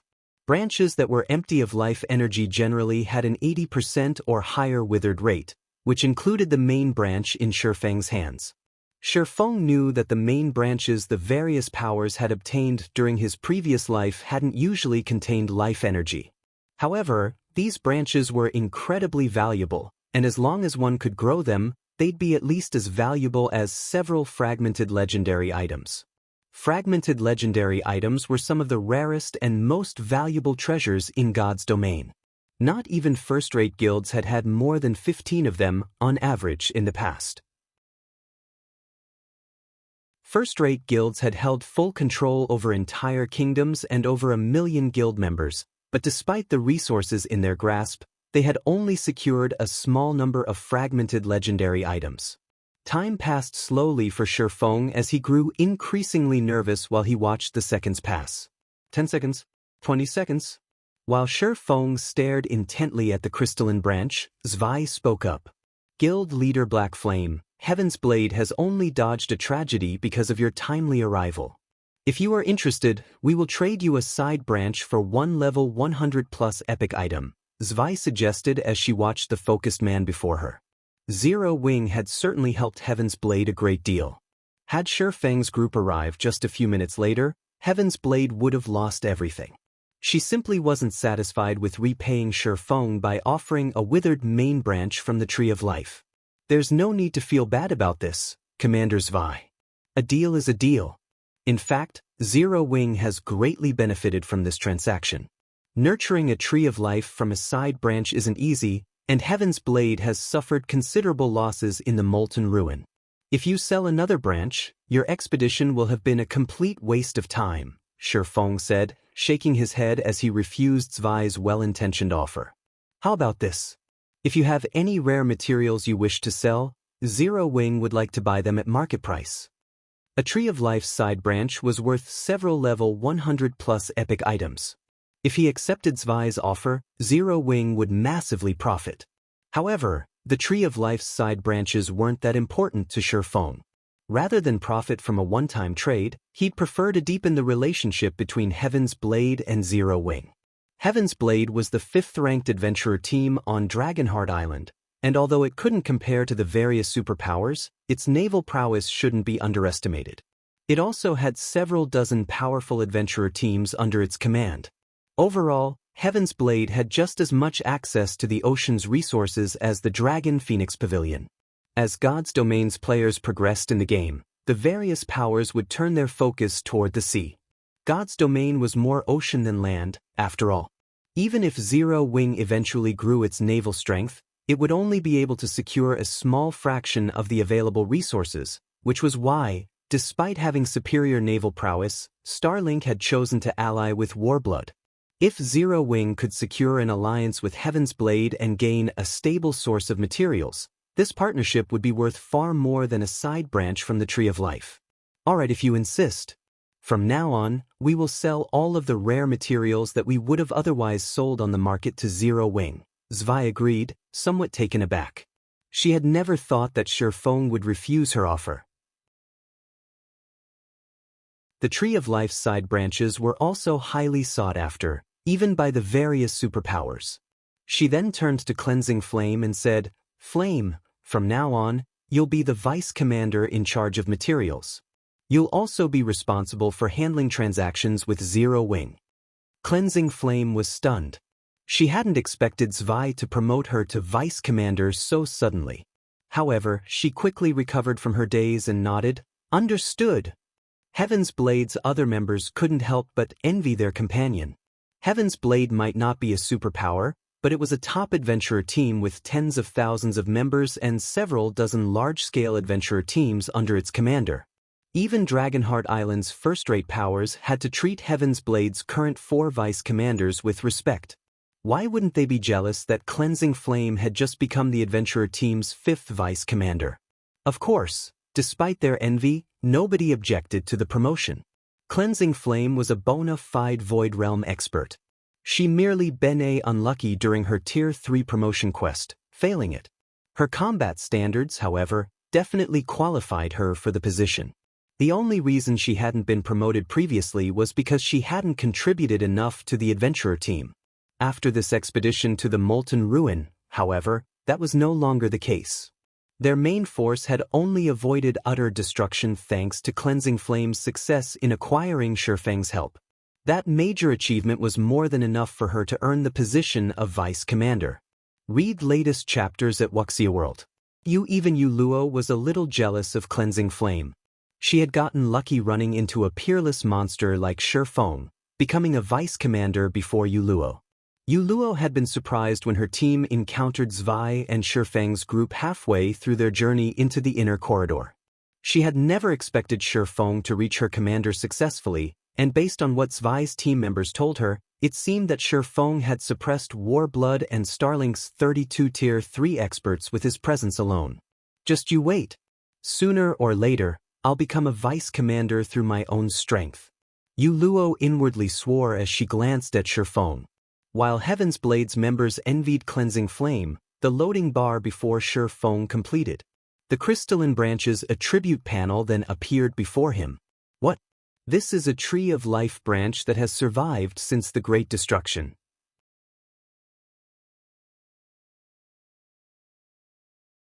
Chapter 24-29, Divine Artifact Ranked Tree of Life. Shifeng stared at the attribute panel before him, stunned, and he even wondered if he were dreaming. Withered Tree of Life's main branch. Special Fragmented Legendary Rank, a withered main branch from the Tree of Life. This branch contains a trace of the world energy that has survived since the Great Destruction, which is why it continues to exist, even now. Withered rate, 94%. The branch's introduction was simple and brief. Players new to God's Domain wouldn't see any value in the crystalline branch, but Shifeng, who knew plenty about this world, was a different story. The Elven race's Tree of Life was the oldest Tree of Life still alive in God's Domain. It was also the highest quality Tree of Life, yet it had only grown after the Great Destruction. However, the main branch in Shifeng's hand was even older. It was unbelievable. Before the Great Destruction, God's Domain had enjoyed the era of the gods, an age when even gods roamed the continent. One could only imagine how amazing the world had been. It was no exaggeration to say that even an ordinary item that had survived since the Great Destruction was an absolute treasure in the present day. Shifeng couldn't even begin to imagine what the rank the trees of life that had existed at that time had been. For all he knew, those trees of life might have been divine artifacts. Divine artifacts could determine the prosperity or death of an entire race. Such items had been like the ancient gods' children. Shifeng had only seen 2 divine artifacts attribute panels in the War God's Temple due to a legendary ranked main storyline quest. The War God's Temple was one of the strongest powers in God's Domain. Not a single kingdom or empire could rival it.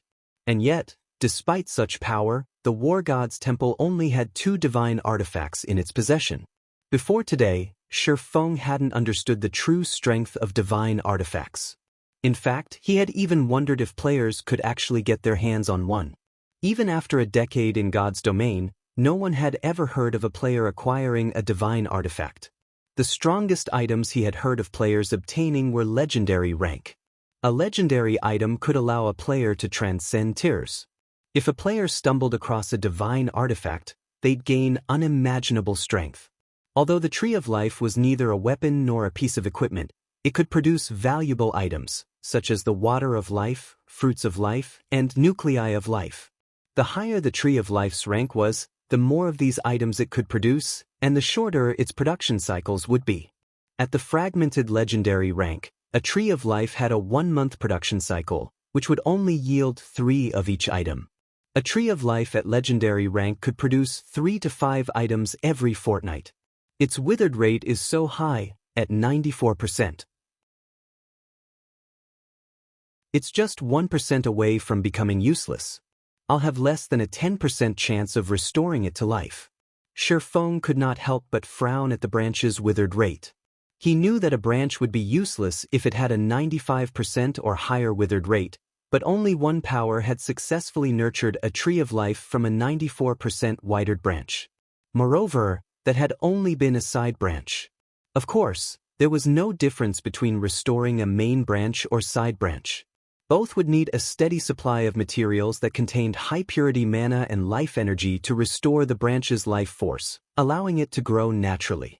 Not even the various superpowers were guaranteed to return life to a fragmented legendary ranked branch with a 94% withered rate. Restoring life to the branch would require legendary ranked materials with exceptional mana and life energy. Such legendary materials were painfully rare. One would have to rely on luck to obtain them. After giving the matter some thought, Shifeng found the situation reasonable. Compared to a divine artifact ranked Tree of Life, legendary materials were insignificant. It seems I'll have to prepare for my trip to the Western continent properly, Shifeng inwardly decided. As far as he knew, there were only 2 legendary materials that filled the criteria to restore the branch in his hand. The first was the World Core, an item that would only appear when a world was destroyed. Only 3 World Cores had ever appeared during Shifeng's previous life, and at least a dozen superpowers had fought desperately over each one. The World Core was the best material for producing legendary items. Players had even considered them divine artifact-level items back then. The second material Shifeng knew of was the Star of Light. The Star of Light was a super rare material that could only be found inside massive stars that fell on the Western continent.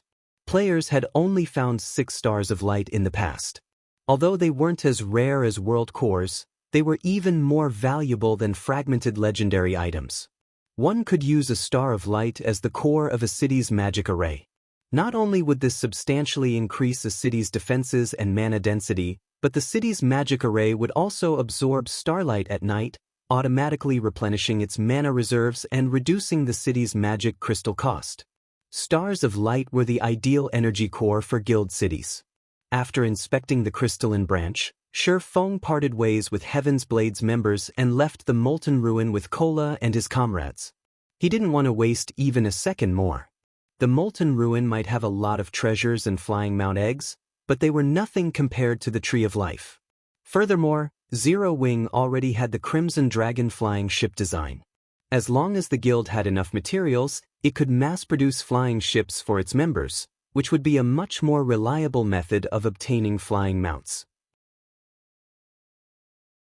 Most importantly, if he could restore life to the main branch he now owned, he would have a source of fruits of life. Not only would he be able to increase the growth potential of the guild's personal guards, but he could also increase their flying mount's potential. In God's domain, a flying mount's rank made the difference in how much it could help players. Shifeng would also have a source for nuclei of life, a super rare material that he could use to forge epic weapons and equipment. Just as Shifeng was about to return to White River City with his party, however, he received a call request. The caller was none other than Phoenix Rain, whom Shifeng hadn't been able to contact while the Molten Ruin was still sealed. Phoenix Pavilion Master, has something happened in the ruin? Shifeng asked. He had initially planned to meet up with Fire Dance and Phoenix Rain's team to prevent Warblood and Starlink's members from ambushing them, but since his victory over Evil Qilin's team had come to light, he was confident that his enemies wouldn't cause more trouble. Hence, he had decided there was no point in convening HMD1 continue exploring the Molten Ruin. He had other concerns right now, and Fire Dance and Phoenix Rain's team should be strong enough to handle anything the Molten Ruin could throw at them. Nothing's wrong in the Molten Ruin. In fact, Warblood and Starlink's members have chosen to leave us alone, Phoenix Rain said, smiling. We've also gotten quite lucky. So far, we found 2 horned eagle eggs. You've already found so many? Shifeng was surprised to hear it. Although the Molten Ruin was a treasure trove, obtaining so many flying mounts in it shouldn't be possible. He figured the ruin would have at most 20 horned eagle eggs. Otherwise, flying mounts would have been widely available in his previous life, not the luxury items they had been. With so few eggs available, Fire Dance and Phoenix Rain's group would be fortunate to find a single one. And yet, after only spending a few hours in the Molten Ruin, they had already found 2 eggs. Even if luck played a role, their harvest was astounding. Moreover, Phoenix Rain and her team had only explored the outer corridor. They'd likely find even more abundant treasures in the inner corridor. Read latest chapters at Wuxia World. We got lucky and stumbled across a hidden room, Phoenix Rain said, nodding. Jokingly, she continued, however, I didn't call you just to brag. I've just received a message from headquarters stating that Mythology's representatives have visited the Dragon Phoenix Pavilion's main residence. The Great Pavilion Master has recalled both Pavilion Masters. I don't think Mythology is visiting with good intentions, so I'd like to invite Lord Peerless Monster to make the trip back with me. With you by my side, I'll have more leeway. Mythology. Shi Feng frowned at the mention of the name. He hadn't expected Feng Shihan to act so soon and lock onto Phoenix Rain. All right, I'll head your way immediately. He wasn't sure if Mythology was trying to wound Zero Wing by pressuring the Dragon Phoenix Pavilion, but he didn't mind using this opportunity to show off Zero Wing's strength. After disconnecting the call, Shi Feng contacted Melancholic Smile. Melancholic, how is the production for the Crimson Dragon flying ships coming along?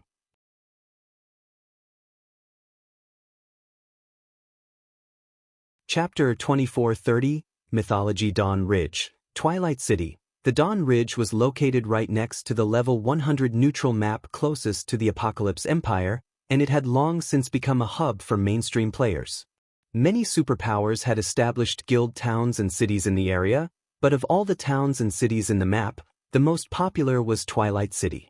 Twilight City had a player population of 3 million and was in no way inferior to NPC cities. The Dawn Ridge was located between a mountainous region and the sea, and Twilight City had been established on a hill near the shore.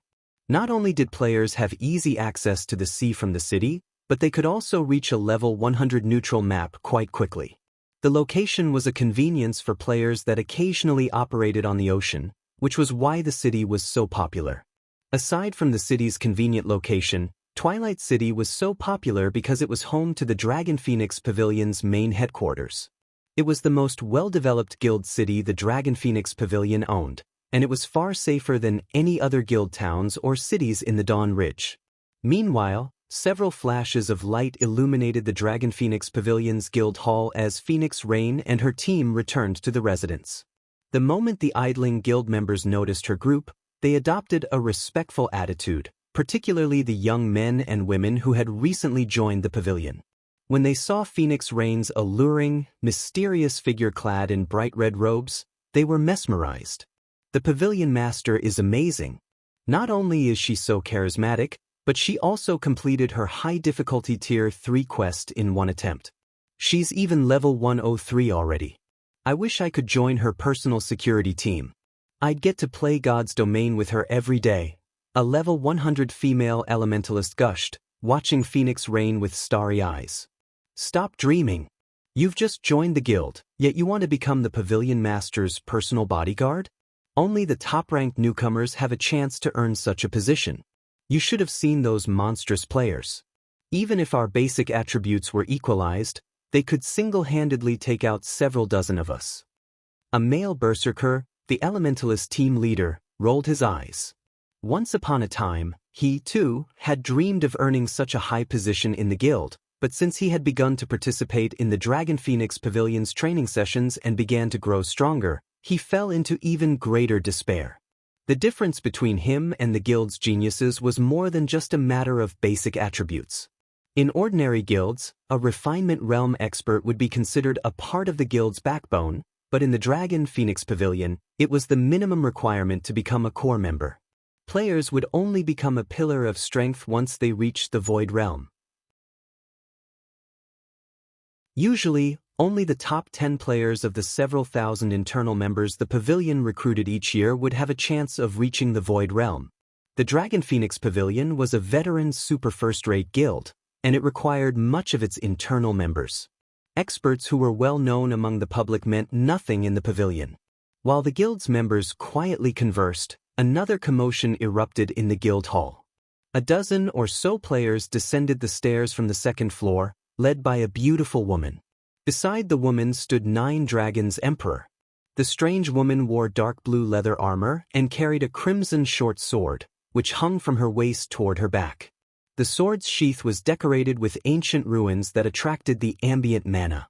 As if the mana in the first floor hall had found its master, it fell under the strange woman's control as she appeared.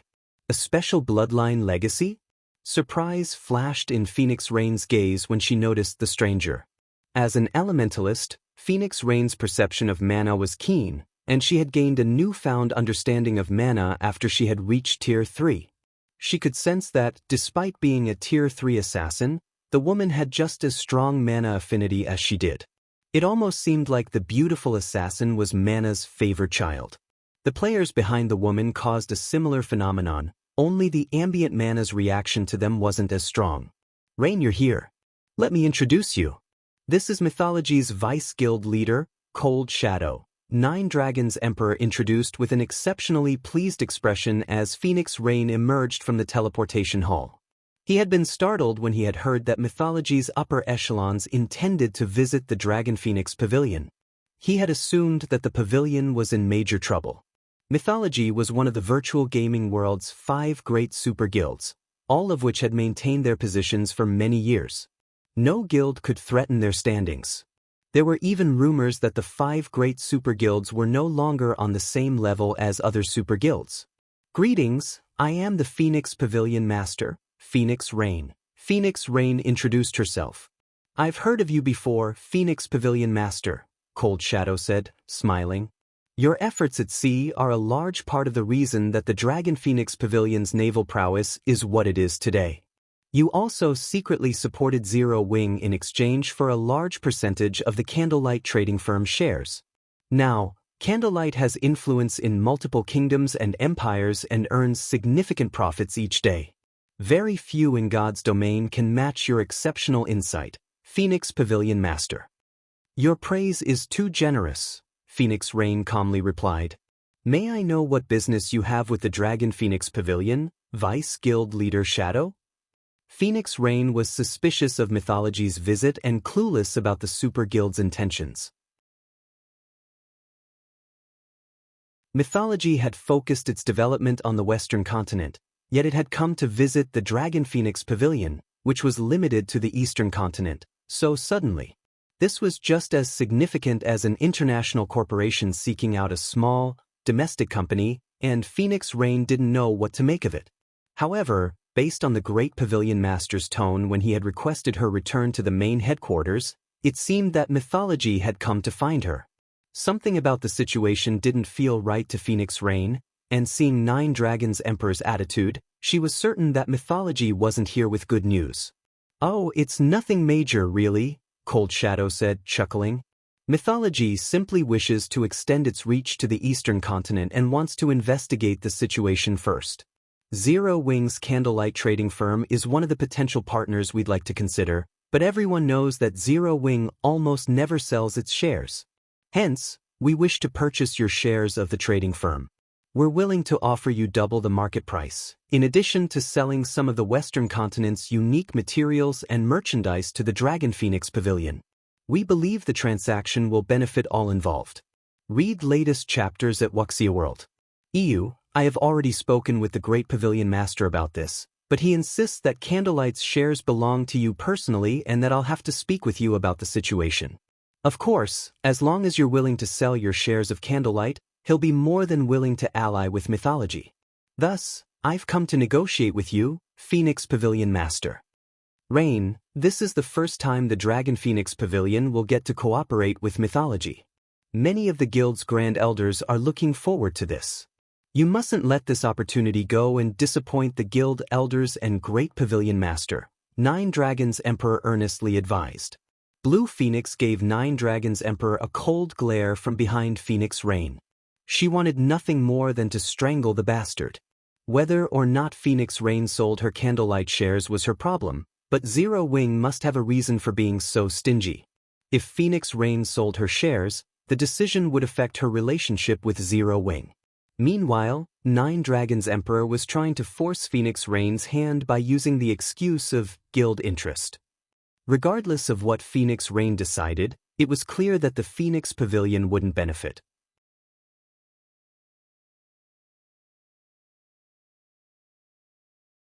Chapter 24:31 Commotion at the Dragon Phoenix Pavilion. Nine Dragons Emperor didn't bother to keep his voice down, and the Dragon Phoenix Pavilion members in the first floor hall heard him. His statement immediately caused a commotion in the hall. What? That Mythology wants to work with our guild? Mythology is one of the 5 great super guilds. If we can form a partnership, our guild will gain more strength and influence than ever before. Even super guilds will have to respect us. That's not all. Many powers from the other worlds have begun to arrive in the Apocalypse Empire and are competing with us for resources. If news of our partnership with Mythology spreads, even those powers will fear us and won't dare to attack us in the fields so casually. Mythology was merely a famous super guild to most ordinary players, but the Pavilion's members, particularly its internal members, knew that Mythology wasn't that simple. The virtual gaming world's 5 great super guilds had been established at the birth of virtual reality games. Every one of them had more than a century of history, and they were responsible for hosting many international virtual competitions. Generally, players had to give an outstanding performance in these competitions to become an internal member in one of the 5 great super guilds. Ordinary experts had no hope of being recruited. Although the 5 great super guilds had relaxed their recruitment requirements considerably since God's Domain's launch, one still had to be a refinement realm expert at the very least. It was easy to imagine how powerful those super guilds' foundations were. The fact that Mythology was actively interested in forming a partnership with the Dragon Phoenix Pavilion was unbelievable. Every Pavilion member in the hall turned toward Phoenix Rain. Nine Dragons Emperor had clearly stated that whether or not their guild worked with Mythology depended entirely on Phoenix Rain's decision. Naturally, they all assumed they knew what her response would be. Big Sis Rain, Nine Dragons Emperor is doing this on purpose. Blue Phoenix hissed, grinding her teeth when she saw everyone's anticipatory looks. Although the Great Pavilion Master and Grand Elders were responsible for choosing the next Great Pavilion Master in the Dragon Phoenix Pavilion, it was also incredibly important that the guild's members approved of the candidate. If the majority of the guild's members disliked the candidate, that individual would never become the next Great Pavilion Master. The Pavilion's members had no doubt that partnering with Mythology was far more important than Candlelight's shares. Only a fool would turn down this opportunity. The benefits the Pavilion could gain from an alliance with Mythology were immeasurable. Just holding the Super Guild's banner would deter every superpower in the Apocalypse Empire from provoking the Dragon Phoenix Pavilion. Mythology could also supply plenty of precious materials and merchandise from the Western continent. The Dragon Phoenix Pavilion had far more to gain from an alliance with Mythology than from the Candlelight trading firm. If Phoenix Rain decided against selling her shares of Candlelight, she would earn every guild member's resentment. Blue Phoenix was sure that Nine Dragons Emperor had deliberately publicized the matter because he knew Phoenix Rain's general disposition. She valued contracts and favors, and he knew that she wouldn't just give away her shares of the trading firm. Hence, he had intentionally led Cold Shadow to the first floor hall the moment Phoenix Rain returned to the residence. He might have pretended to lead their guests to the meeting room, but in truth, he wanted everyone to see the 2 women meet. If you think Mythology's offer is insufficient, Phoenix Pavilion Master, you may state your demands. As long as it is within my authority to do so, I will give them careful consideration, Cold Shadow added after Phoenix Rain hadn't said anything for a long moment. Smiling, she continued, I'm even willing to sell some of the combat runes that are unique to the Western continent. With Cold Shadow's last statement, a tall, robust man behind her stepped forward. Silver runes flashed on his equipment, drawing in the surrounding mana and increasing the intensity of his aura to a new level instantly. Even the Tier 2 peak experts in the hall took a step back, staring at the man with fear in their gazes. How did he become so strong all of a sudden? Even Blue Phoenix, now a Tier 3 player, was shocked by the transformation. Although she had sensed that the man was very dangerous, she had felt confident that she could hold her ground against him, but now she felt powerless before him. However, she could tell that the difference between them wasn't one of basic attributes, but from their different mental capacities. So, this is the Western continent's rumored combat rune? The situation even surprised Nine Dragons' Emperor. Although the Dragon Phoenix Pavilion had no power on the Western continent, it had investigated it. The Pavilion had even dispatched quite a few internal members to the Western continent, and although their efforts hadn't yielded many results, they had more than nothing. According to the Pavilion's reports, combat runes were a special type of took that was similar to enchantments found on the Eastern continent. However, the combat runes offered stronger control over mana. The combat runes couldn't offer bonus basic attributes, but they could increase players' affinity with mana. They could even improve a player's mental capacity. In Nine Dragons' Emperor's initial opinion, the combat runes weren't all that impressive. Basic attributes and combat standards were far more important than mana control and mental capacity. However, he had realized how mistaken he was after reaching Tier 3. Both mana control and mental capacity were incredibly important for players' combat power because they influenced a player's ability to manipulate their mana body. The more control of one's Tier 3 mana body one had, the greater their overall combat power would be. Now that he had seen the combat runes in action himself, he realized how horrific they were. If he could secure a large collection of weapons and equipment with combat runes for him and his subordinates, no one on Dragonheart Island or in the Black Dragon Empire would have the power to threaten his position. The combat rune we've researched is quite impressive, isn't it? It's only at Tier 2 advanced rank, which can't compare to the Tier 3 combat runes we've researched, but it can double Tier 2 players' combat power. It can also provide a significant boost to Tier 3 experts' combat power, Cold Shadow explained, grinning smugly when she saw everyone's reactions. This isn't even the best they've got? Nine Dragons' Emperor could not help but gasp. This revelation was terrifying. Although the robust man beside Cold Shadow had reached the domain realm, Nine Dragons' Emperor could sense that he was only as strong as Martial Dragon, but after he activated his combat rune, not even Martial Dragon would last long against him. And yet, Cold Shadow informed them that the robust man's combat rune was only at Tier 3 advanced rank. Nine Dragons' Emperor didn't even want to fathom how powerful the robust man would become if he were armed with a Tier 3 combat rune. It was at this moment that Nine Dragons' Emperor, more or less, realized how Mythology had survived as one of the 5 great super guilds, even in a game like God's Domain. On paper, the Dragon Phoenix Pavilion might only be 1 rank weaker than Mythology, but the true difference was like the difference between an ant and a dragon. Naturally, the robust man's display with his combat runes sent the pavilion's members into another uproar. This is amazing! If I could equip that combat rune, too, I might be able to contend with Tier 2 peak experts. With that combat rune, I could complete a higher difficulty Tier 3 promotion quest. Many of the refinement and flowing water realms experts glowed as they gazed at the robust man. They all waited eagerly for Phoenix Rain to agree to Cold Shadow's offer. Read latest chapters at Wuxia World. However, as her comrade's desire for Mythology's combat runes grew, Phoenix Rain's expression darkened. She had never dreamed that Mythology would be so desperate for Candlelight's shares that they'd sell guild treasures like the combat runes. If she rejected Mythology's offer now, she'd become the guild's #1 enemy. Just as she was about to speak, however, another commotion broke out outside of the guild hall. As the seconds passed, the players outside made even more noise. Curious, many of the members in the guild hall ran out of the building. What's wrong with all of you? What's going on outside? Blue Phoenix demanded an answer from one of her nearby guildmates. There are flying ships. 3 flying ships have arrived above our residence. A Tier 2 ranger close to the entrance shouted back.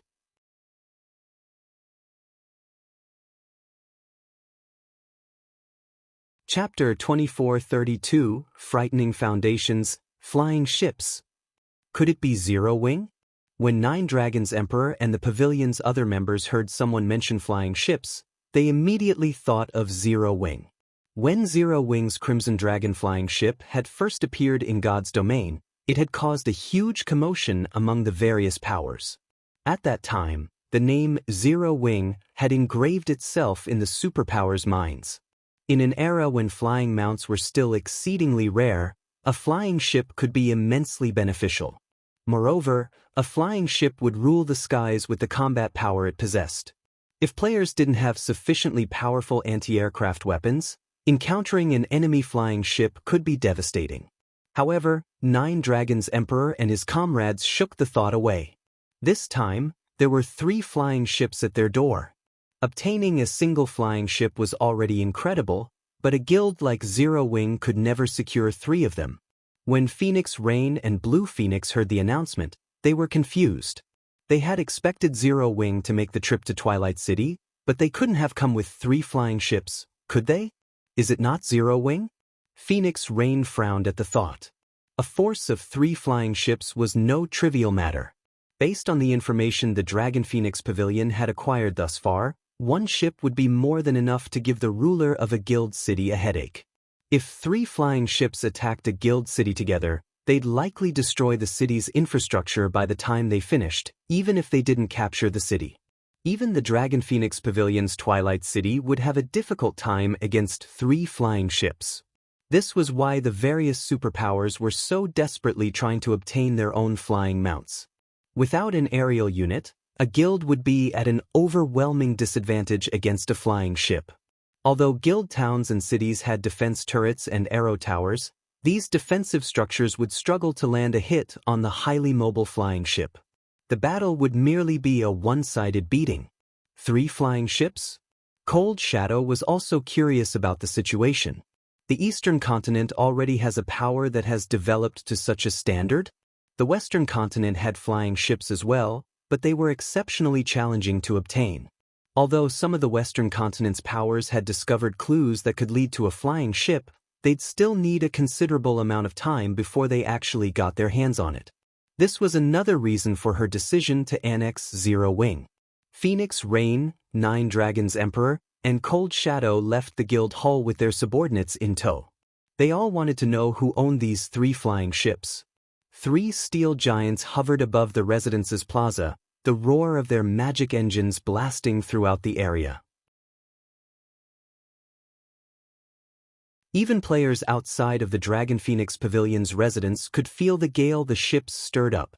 The pavilion's experts, who had fought in many large-scale battles, were shocked.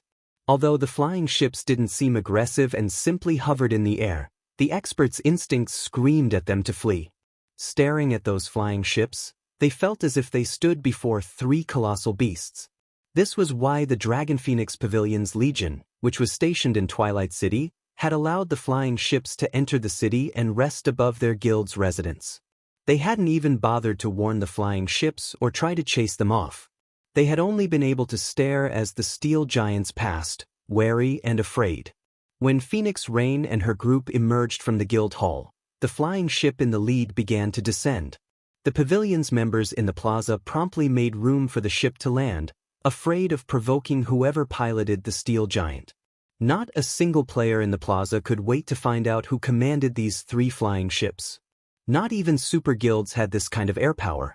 While everyone wondered which superpower controlled the flying ships, the side hatch on the ship that had landed opened. A dozen figures then disembarked. Not only were they all Tier 3 players, but they had also reached level 105, and most importantly, they all wore 6-winged emblems. Zero Wing. How is this possible? The revelation stunned every pavilion member in sight. The fact that Zero Wing had somehow procured 1 flying ship had already been astounding, yet now they discovered that the guild had 2 more. Some of the crowd even wondered if their eyes were playing a trick on them. But no matter how much they rubbed at their eyes, the fact that these dozen players wore 6-winged emblems didn't change. There was no doubt that it was Zero Wing's guild emblem, and based on the information in the Dragon Phoenix Pavilion's database, the cloaked man, who had disembarked last, was none other than Zero Wing's guild leader, Black Flame. This is impossible. How can Zero Wing have 3 flying ships? Nine Dragons' Emperor stared at Shurfeng, astonished. Flying ships were incredibly rare. Not even super guilds had 1 right now. So, how had Zero Wing obtained 3 flying ships? Phoenix Rain was similarly dumbfounded. She had never thought these 3 flying ships would belong to Zero Wing. Those were 3 flying ships they were talking about. With this kind of air power, Zero Wing could move through God's domain without contest, and transporting goods across the sea wouldn't be an issue. When Zero Wing had only had 1 flying ship, it had only proven to be a deterrent to the various naval powers. The sea was large, and even with the Crimson Dragon flying ship's mobility, it couldn't protect all of the naval routes Zero Wing used. However, with 3 flying ships, Zero Wing could safely deliver its merchandise wherever it needed to. As long as Zero Wing had safe and reliable transportation at sea, it wouldn't have any issues earning money or resources. The various superpowers knew this, or they wouldn't have invested astronomical sums of money and resources to increase their naval power. They did so precisely to ensure the safety of their transportation routes. The ocean had far more resources to offer than the land, and a stable transportation route at sea meant that one would have a steady source of naval resources. Once Phoenix Ran and 9 Dragons Emperor overcame their shock at seeing Zero Wing's flying ships, they noticed something else that gave them goosebumps. All 3 flying ships looked exactly the same. At first, they had been too shocked by the 3 ships to notice the flying ships' details. As they calmed down, they took the time to get a better look and realized that all 3 flying ships were identical. This meant that Zero Wing had not simply gotten lucky and stumbled across 3 flying ships. How could the guild have possibly found 3 identical ships by chance? Flying ships were similar to speedboats found at sea. Their designs would vary depending on where they were found. Since Zero Wing's flying ships looked the same, the guild must have obtained them through the same means, and the 3 flying ships before them hinted that as long as Zero Wing fulfilled whatever conditions there were, it could obtain even more. A force of 3 flying ships was practically invincible at this stage of the game. If Zero Wing could construct a full fleet in the future, not a single player in the plaza could even imagine what kind of air power Zero Wing could control in the future. Phoenix Rain and 9 Dragons Emperor weren't the only players to realize this. Many of the Dragon Phoenix Pavilion experts in the plaza thought of the possibility as well. They all stared at Shifeng as if he were a monster. Read latest chapters at Wuxia World. If Zero Wing could truly establish a full fleet of flying ships, no superpower would dare provoke the guild. I apologize for being tardy, Phoenix Pavilion Master, Shifeng said as he approached Phoenix Rain.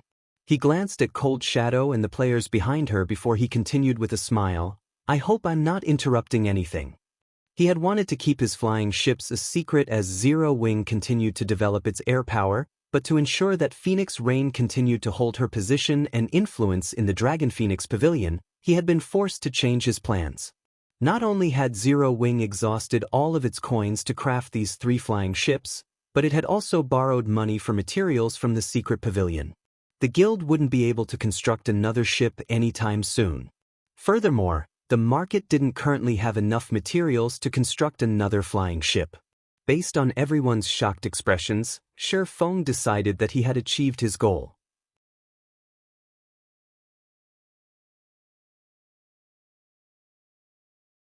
Chapter 2433, Foundations revealed one after another. 9 Dragons Emperor responded to Shifeng's statement with a hateful glare.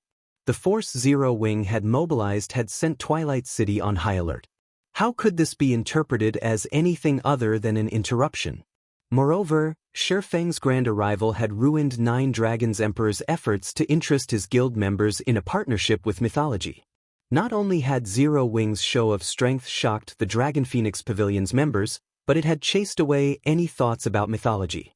No, you haven't interrupted us, Guild Leader Black Flame. You're right on time, Phoenix Rain said, a rare smile gracing her lips at Shifeng's greeting. She then turned toward Cold Shadow and firmly stated, Vice Guild Leader Shadow, although I am very interested in a partnership with Mythology, I'm afraid that I cannot sell Candlelight's shares. When Phoenix Rain rejected Mythology's offer, silence filled the plaza. Every member of the Dragon Phoenix Pavilion turned to stare at Phoenix Rain, complex emotions flashing in their eyes. Surprisingly, however, no one stepped up to object. If she had rejected Mythology's offer earlier, They would have fought her decision as illogical and doubted her ability to act as a pavilion master, but with Zero Wing's 3 flying ships before them, no one could find a reason to argue with her decision. They were talking about flying ships, and it was clear that Zero Wing had some method to secure multiple ships. Now that Zero Wing ruled the skies, no superpower would dare offend the guild. With Zero Wing's help, the Dragon Phoenix could ensure the safety of its transportation routes in the future. In fact, the Pavilion could even rely on Zero Wing's reputation to secure even more sea zones, which they could develop and in turn, fuel the guild's growth. However, if Phoenix Rain sold her shares of the Candlelight trading firm to Mythology, the Dragon Phoenix Pavilion would likely lose Zero Wing's assistance. The difference between an ally with shares and one without was massive, after all. Furthermore, everyone knew how stingy Zero Wing was with its shares. If Phoenix Rain sold Candlelight's shares without Zero Wing's consent, no one would be surprised if Zero Wing became an enemy. Rain, you should think this through carefully. You are aware of the guild's situation in the Apocalypse Empire. Many otherworld powers have already begun to set their sights on our guild, and you know better than I why we took the risk of transferring Twilight City to the Dawn Ridge, 9 Dragons Emperor loudly proclaimed when none of his guild mates spoke up. If we can form a partnership with Mythology and obtain combat runes, the Dragon Phoenix Pavilion can quickly establish a foothold in level 100 neutral maps. With the resources and equipment we can acquire from those maps, we'll be able to stabilize our position in the Empire. Are you really willing to throw this opportunity away? Before Zero Wing's flying ships had arrived, he had merely hoped to reduce Phoenix Rain's popularity within the Pavilion, but now he steeled himself to tear her from Zero Wing, no matter what it took. Phoenix Rain and Zero Wing had become firm allies long ago. Zero Wing's strength was Phoenix Rain's strength.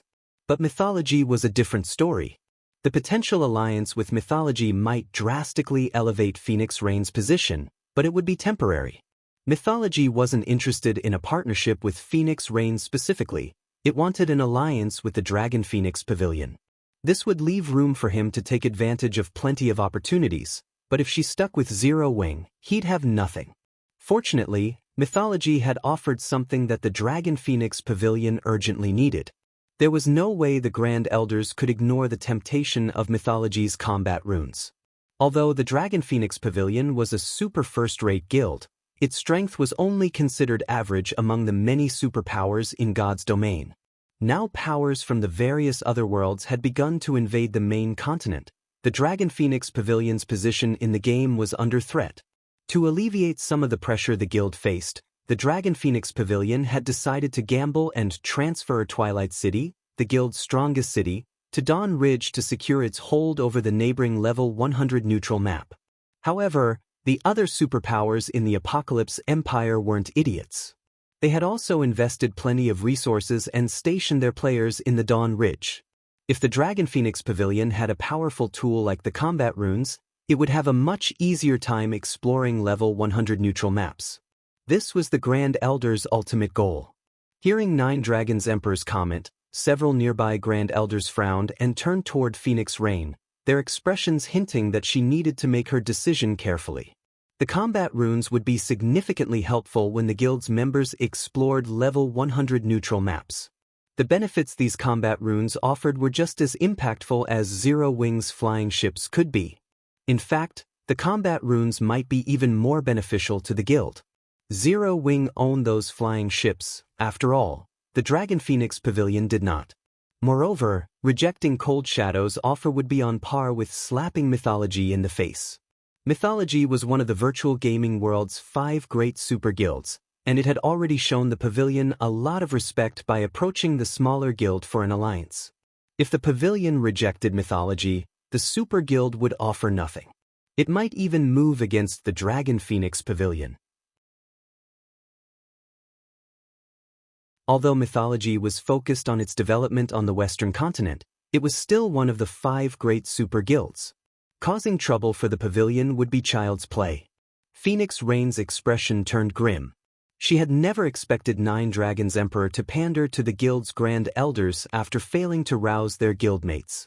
The Grand Elders didn't normally meddle in the competition for the position of Grand Pavilion Master, but they were from the same generation as Qilin. Their influence in the guild couldn't be underestimated. Even Qilin had to weigh their words carefully. What a smart move.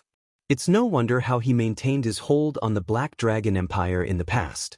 Many planar passages were connected to the Black Dragon Empire, which led to intense competition in the empire.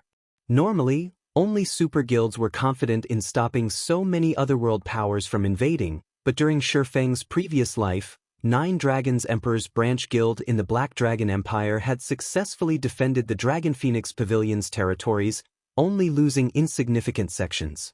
Don't be in such a hurry to reject my offer, Phoenix Pavilion Master. Mythology is sincerely interested in an alliance. If we can negotiate a partnership, I can even speak with my guild leader about selling some of our Tier 3 combat runes to the Dragon Phoenix Pavilion. Tier 3 combat runes will grant the Pavilion an absolute advantage when exploring level 100 neutral maps, Cold Shadow said sweetly, smiling. As she spoke, she glanced at Shifeng. Cold Shadow was familiar with the predicament the Dragon Phoenix Pavilion found itself in. As long as she could purchase Candlelight's shares, she didn't mind letting 9 Dragons Emperor borrow her power to suppress Phoenix Reign. Naturally, Zero Wing couldn't hope to compete with the terms Mythology could offer. When Cold Shadow finished speaking, the nearby Grand Elders watched with bated breath. Although they didn't know much about the Western continent, they knew a thing or two about Tier 3 combat runes. Only 3 super guilds were capable of producing the tools, and they didn't sell them to outsiders. If the Dragon Phoenix Pavilion's Tier 3 experts could equip Tier 3 combat runes, then the guild would be unstoppable in the Hill of Ruins, the level 100 neutral map neighboring the Dawn Ridge. Moreover, these combat runes would ensure that the pavilion had an easier time developing its navy. Just as the several Grand Elders were about to step forward to persuade Phoenix Reign, Shifeng retrieved an ancient magic array scroll from his bag and handed it to her. The moment Shifeng revealed the scroll, it drew everyone's gaze. The magic array scroll's mana was extraordinarily dense, nothing like the scrolls players typically saw. Read latest chapters at Wuxia World. 2. This is the sample of what we spoke about earlier.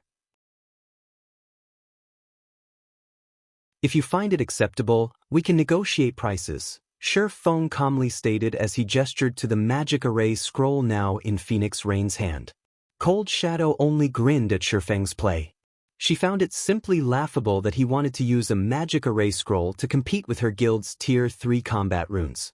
However, when one of the Dragon Phoenix Pavilion's Grand Elders, who possessed a master-ranked appraisal skill, curiously appraised the scroll, he couldn't help but gasp. An advanced, ancient barrier scroll? You're tuning in to the Passion Pages YouTube channel. We're so grateful for your support, and don't forget to subscribe to join us on this incredible journey through captivating stories. Your generosity through donations truly makes a world of difference, as it's the primary source of revenue that allows me to expand and enhance this channel for you. Thank you from the bottom of my heart for being a part of this adventure.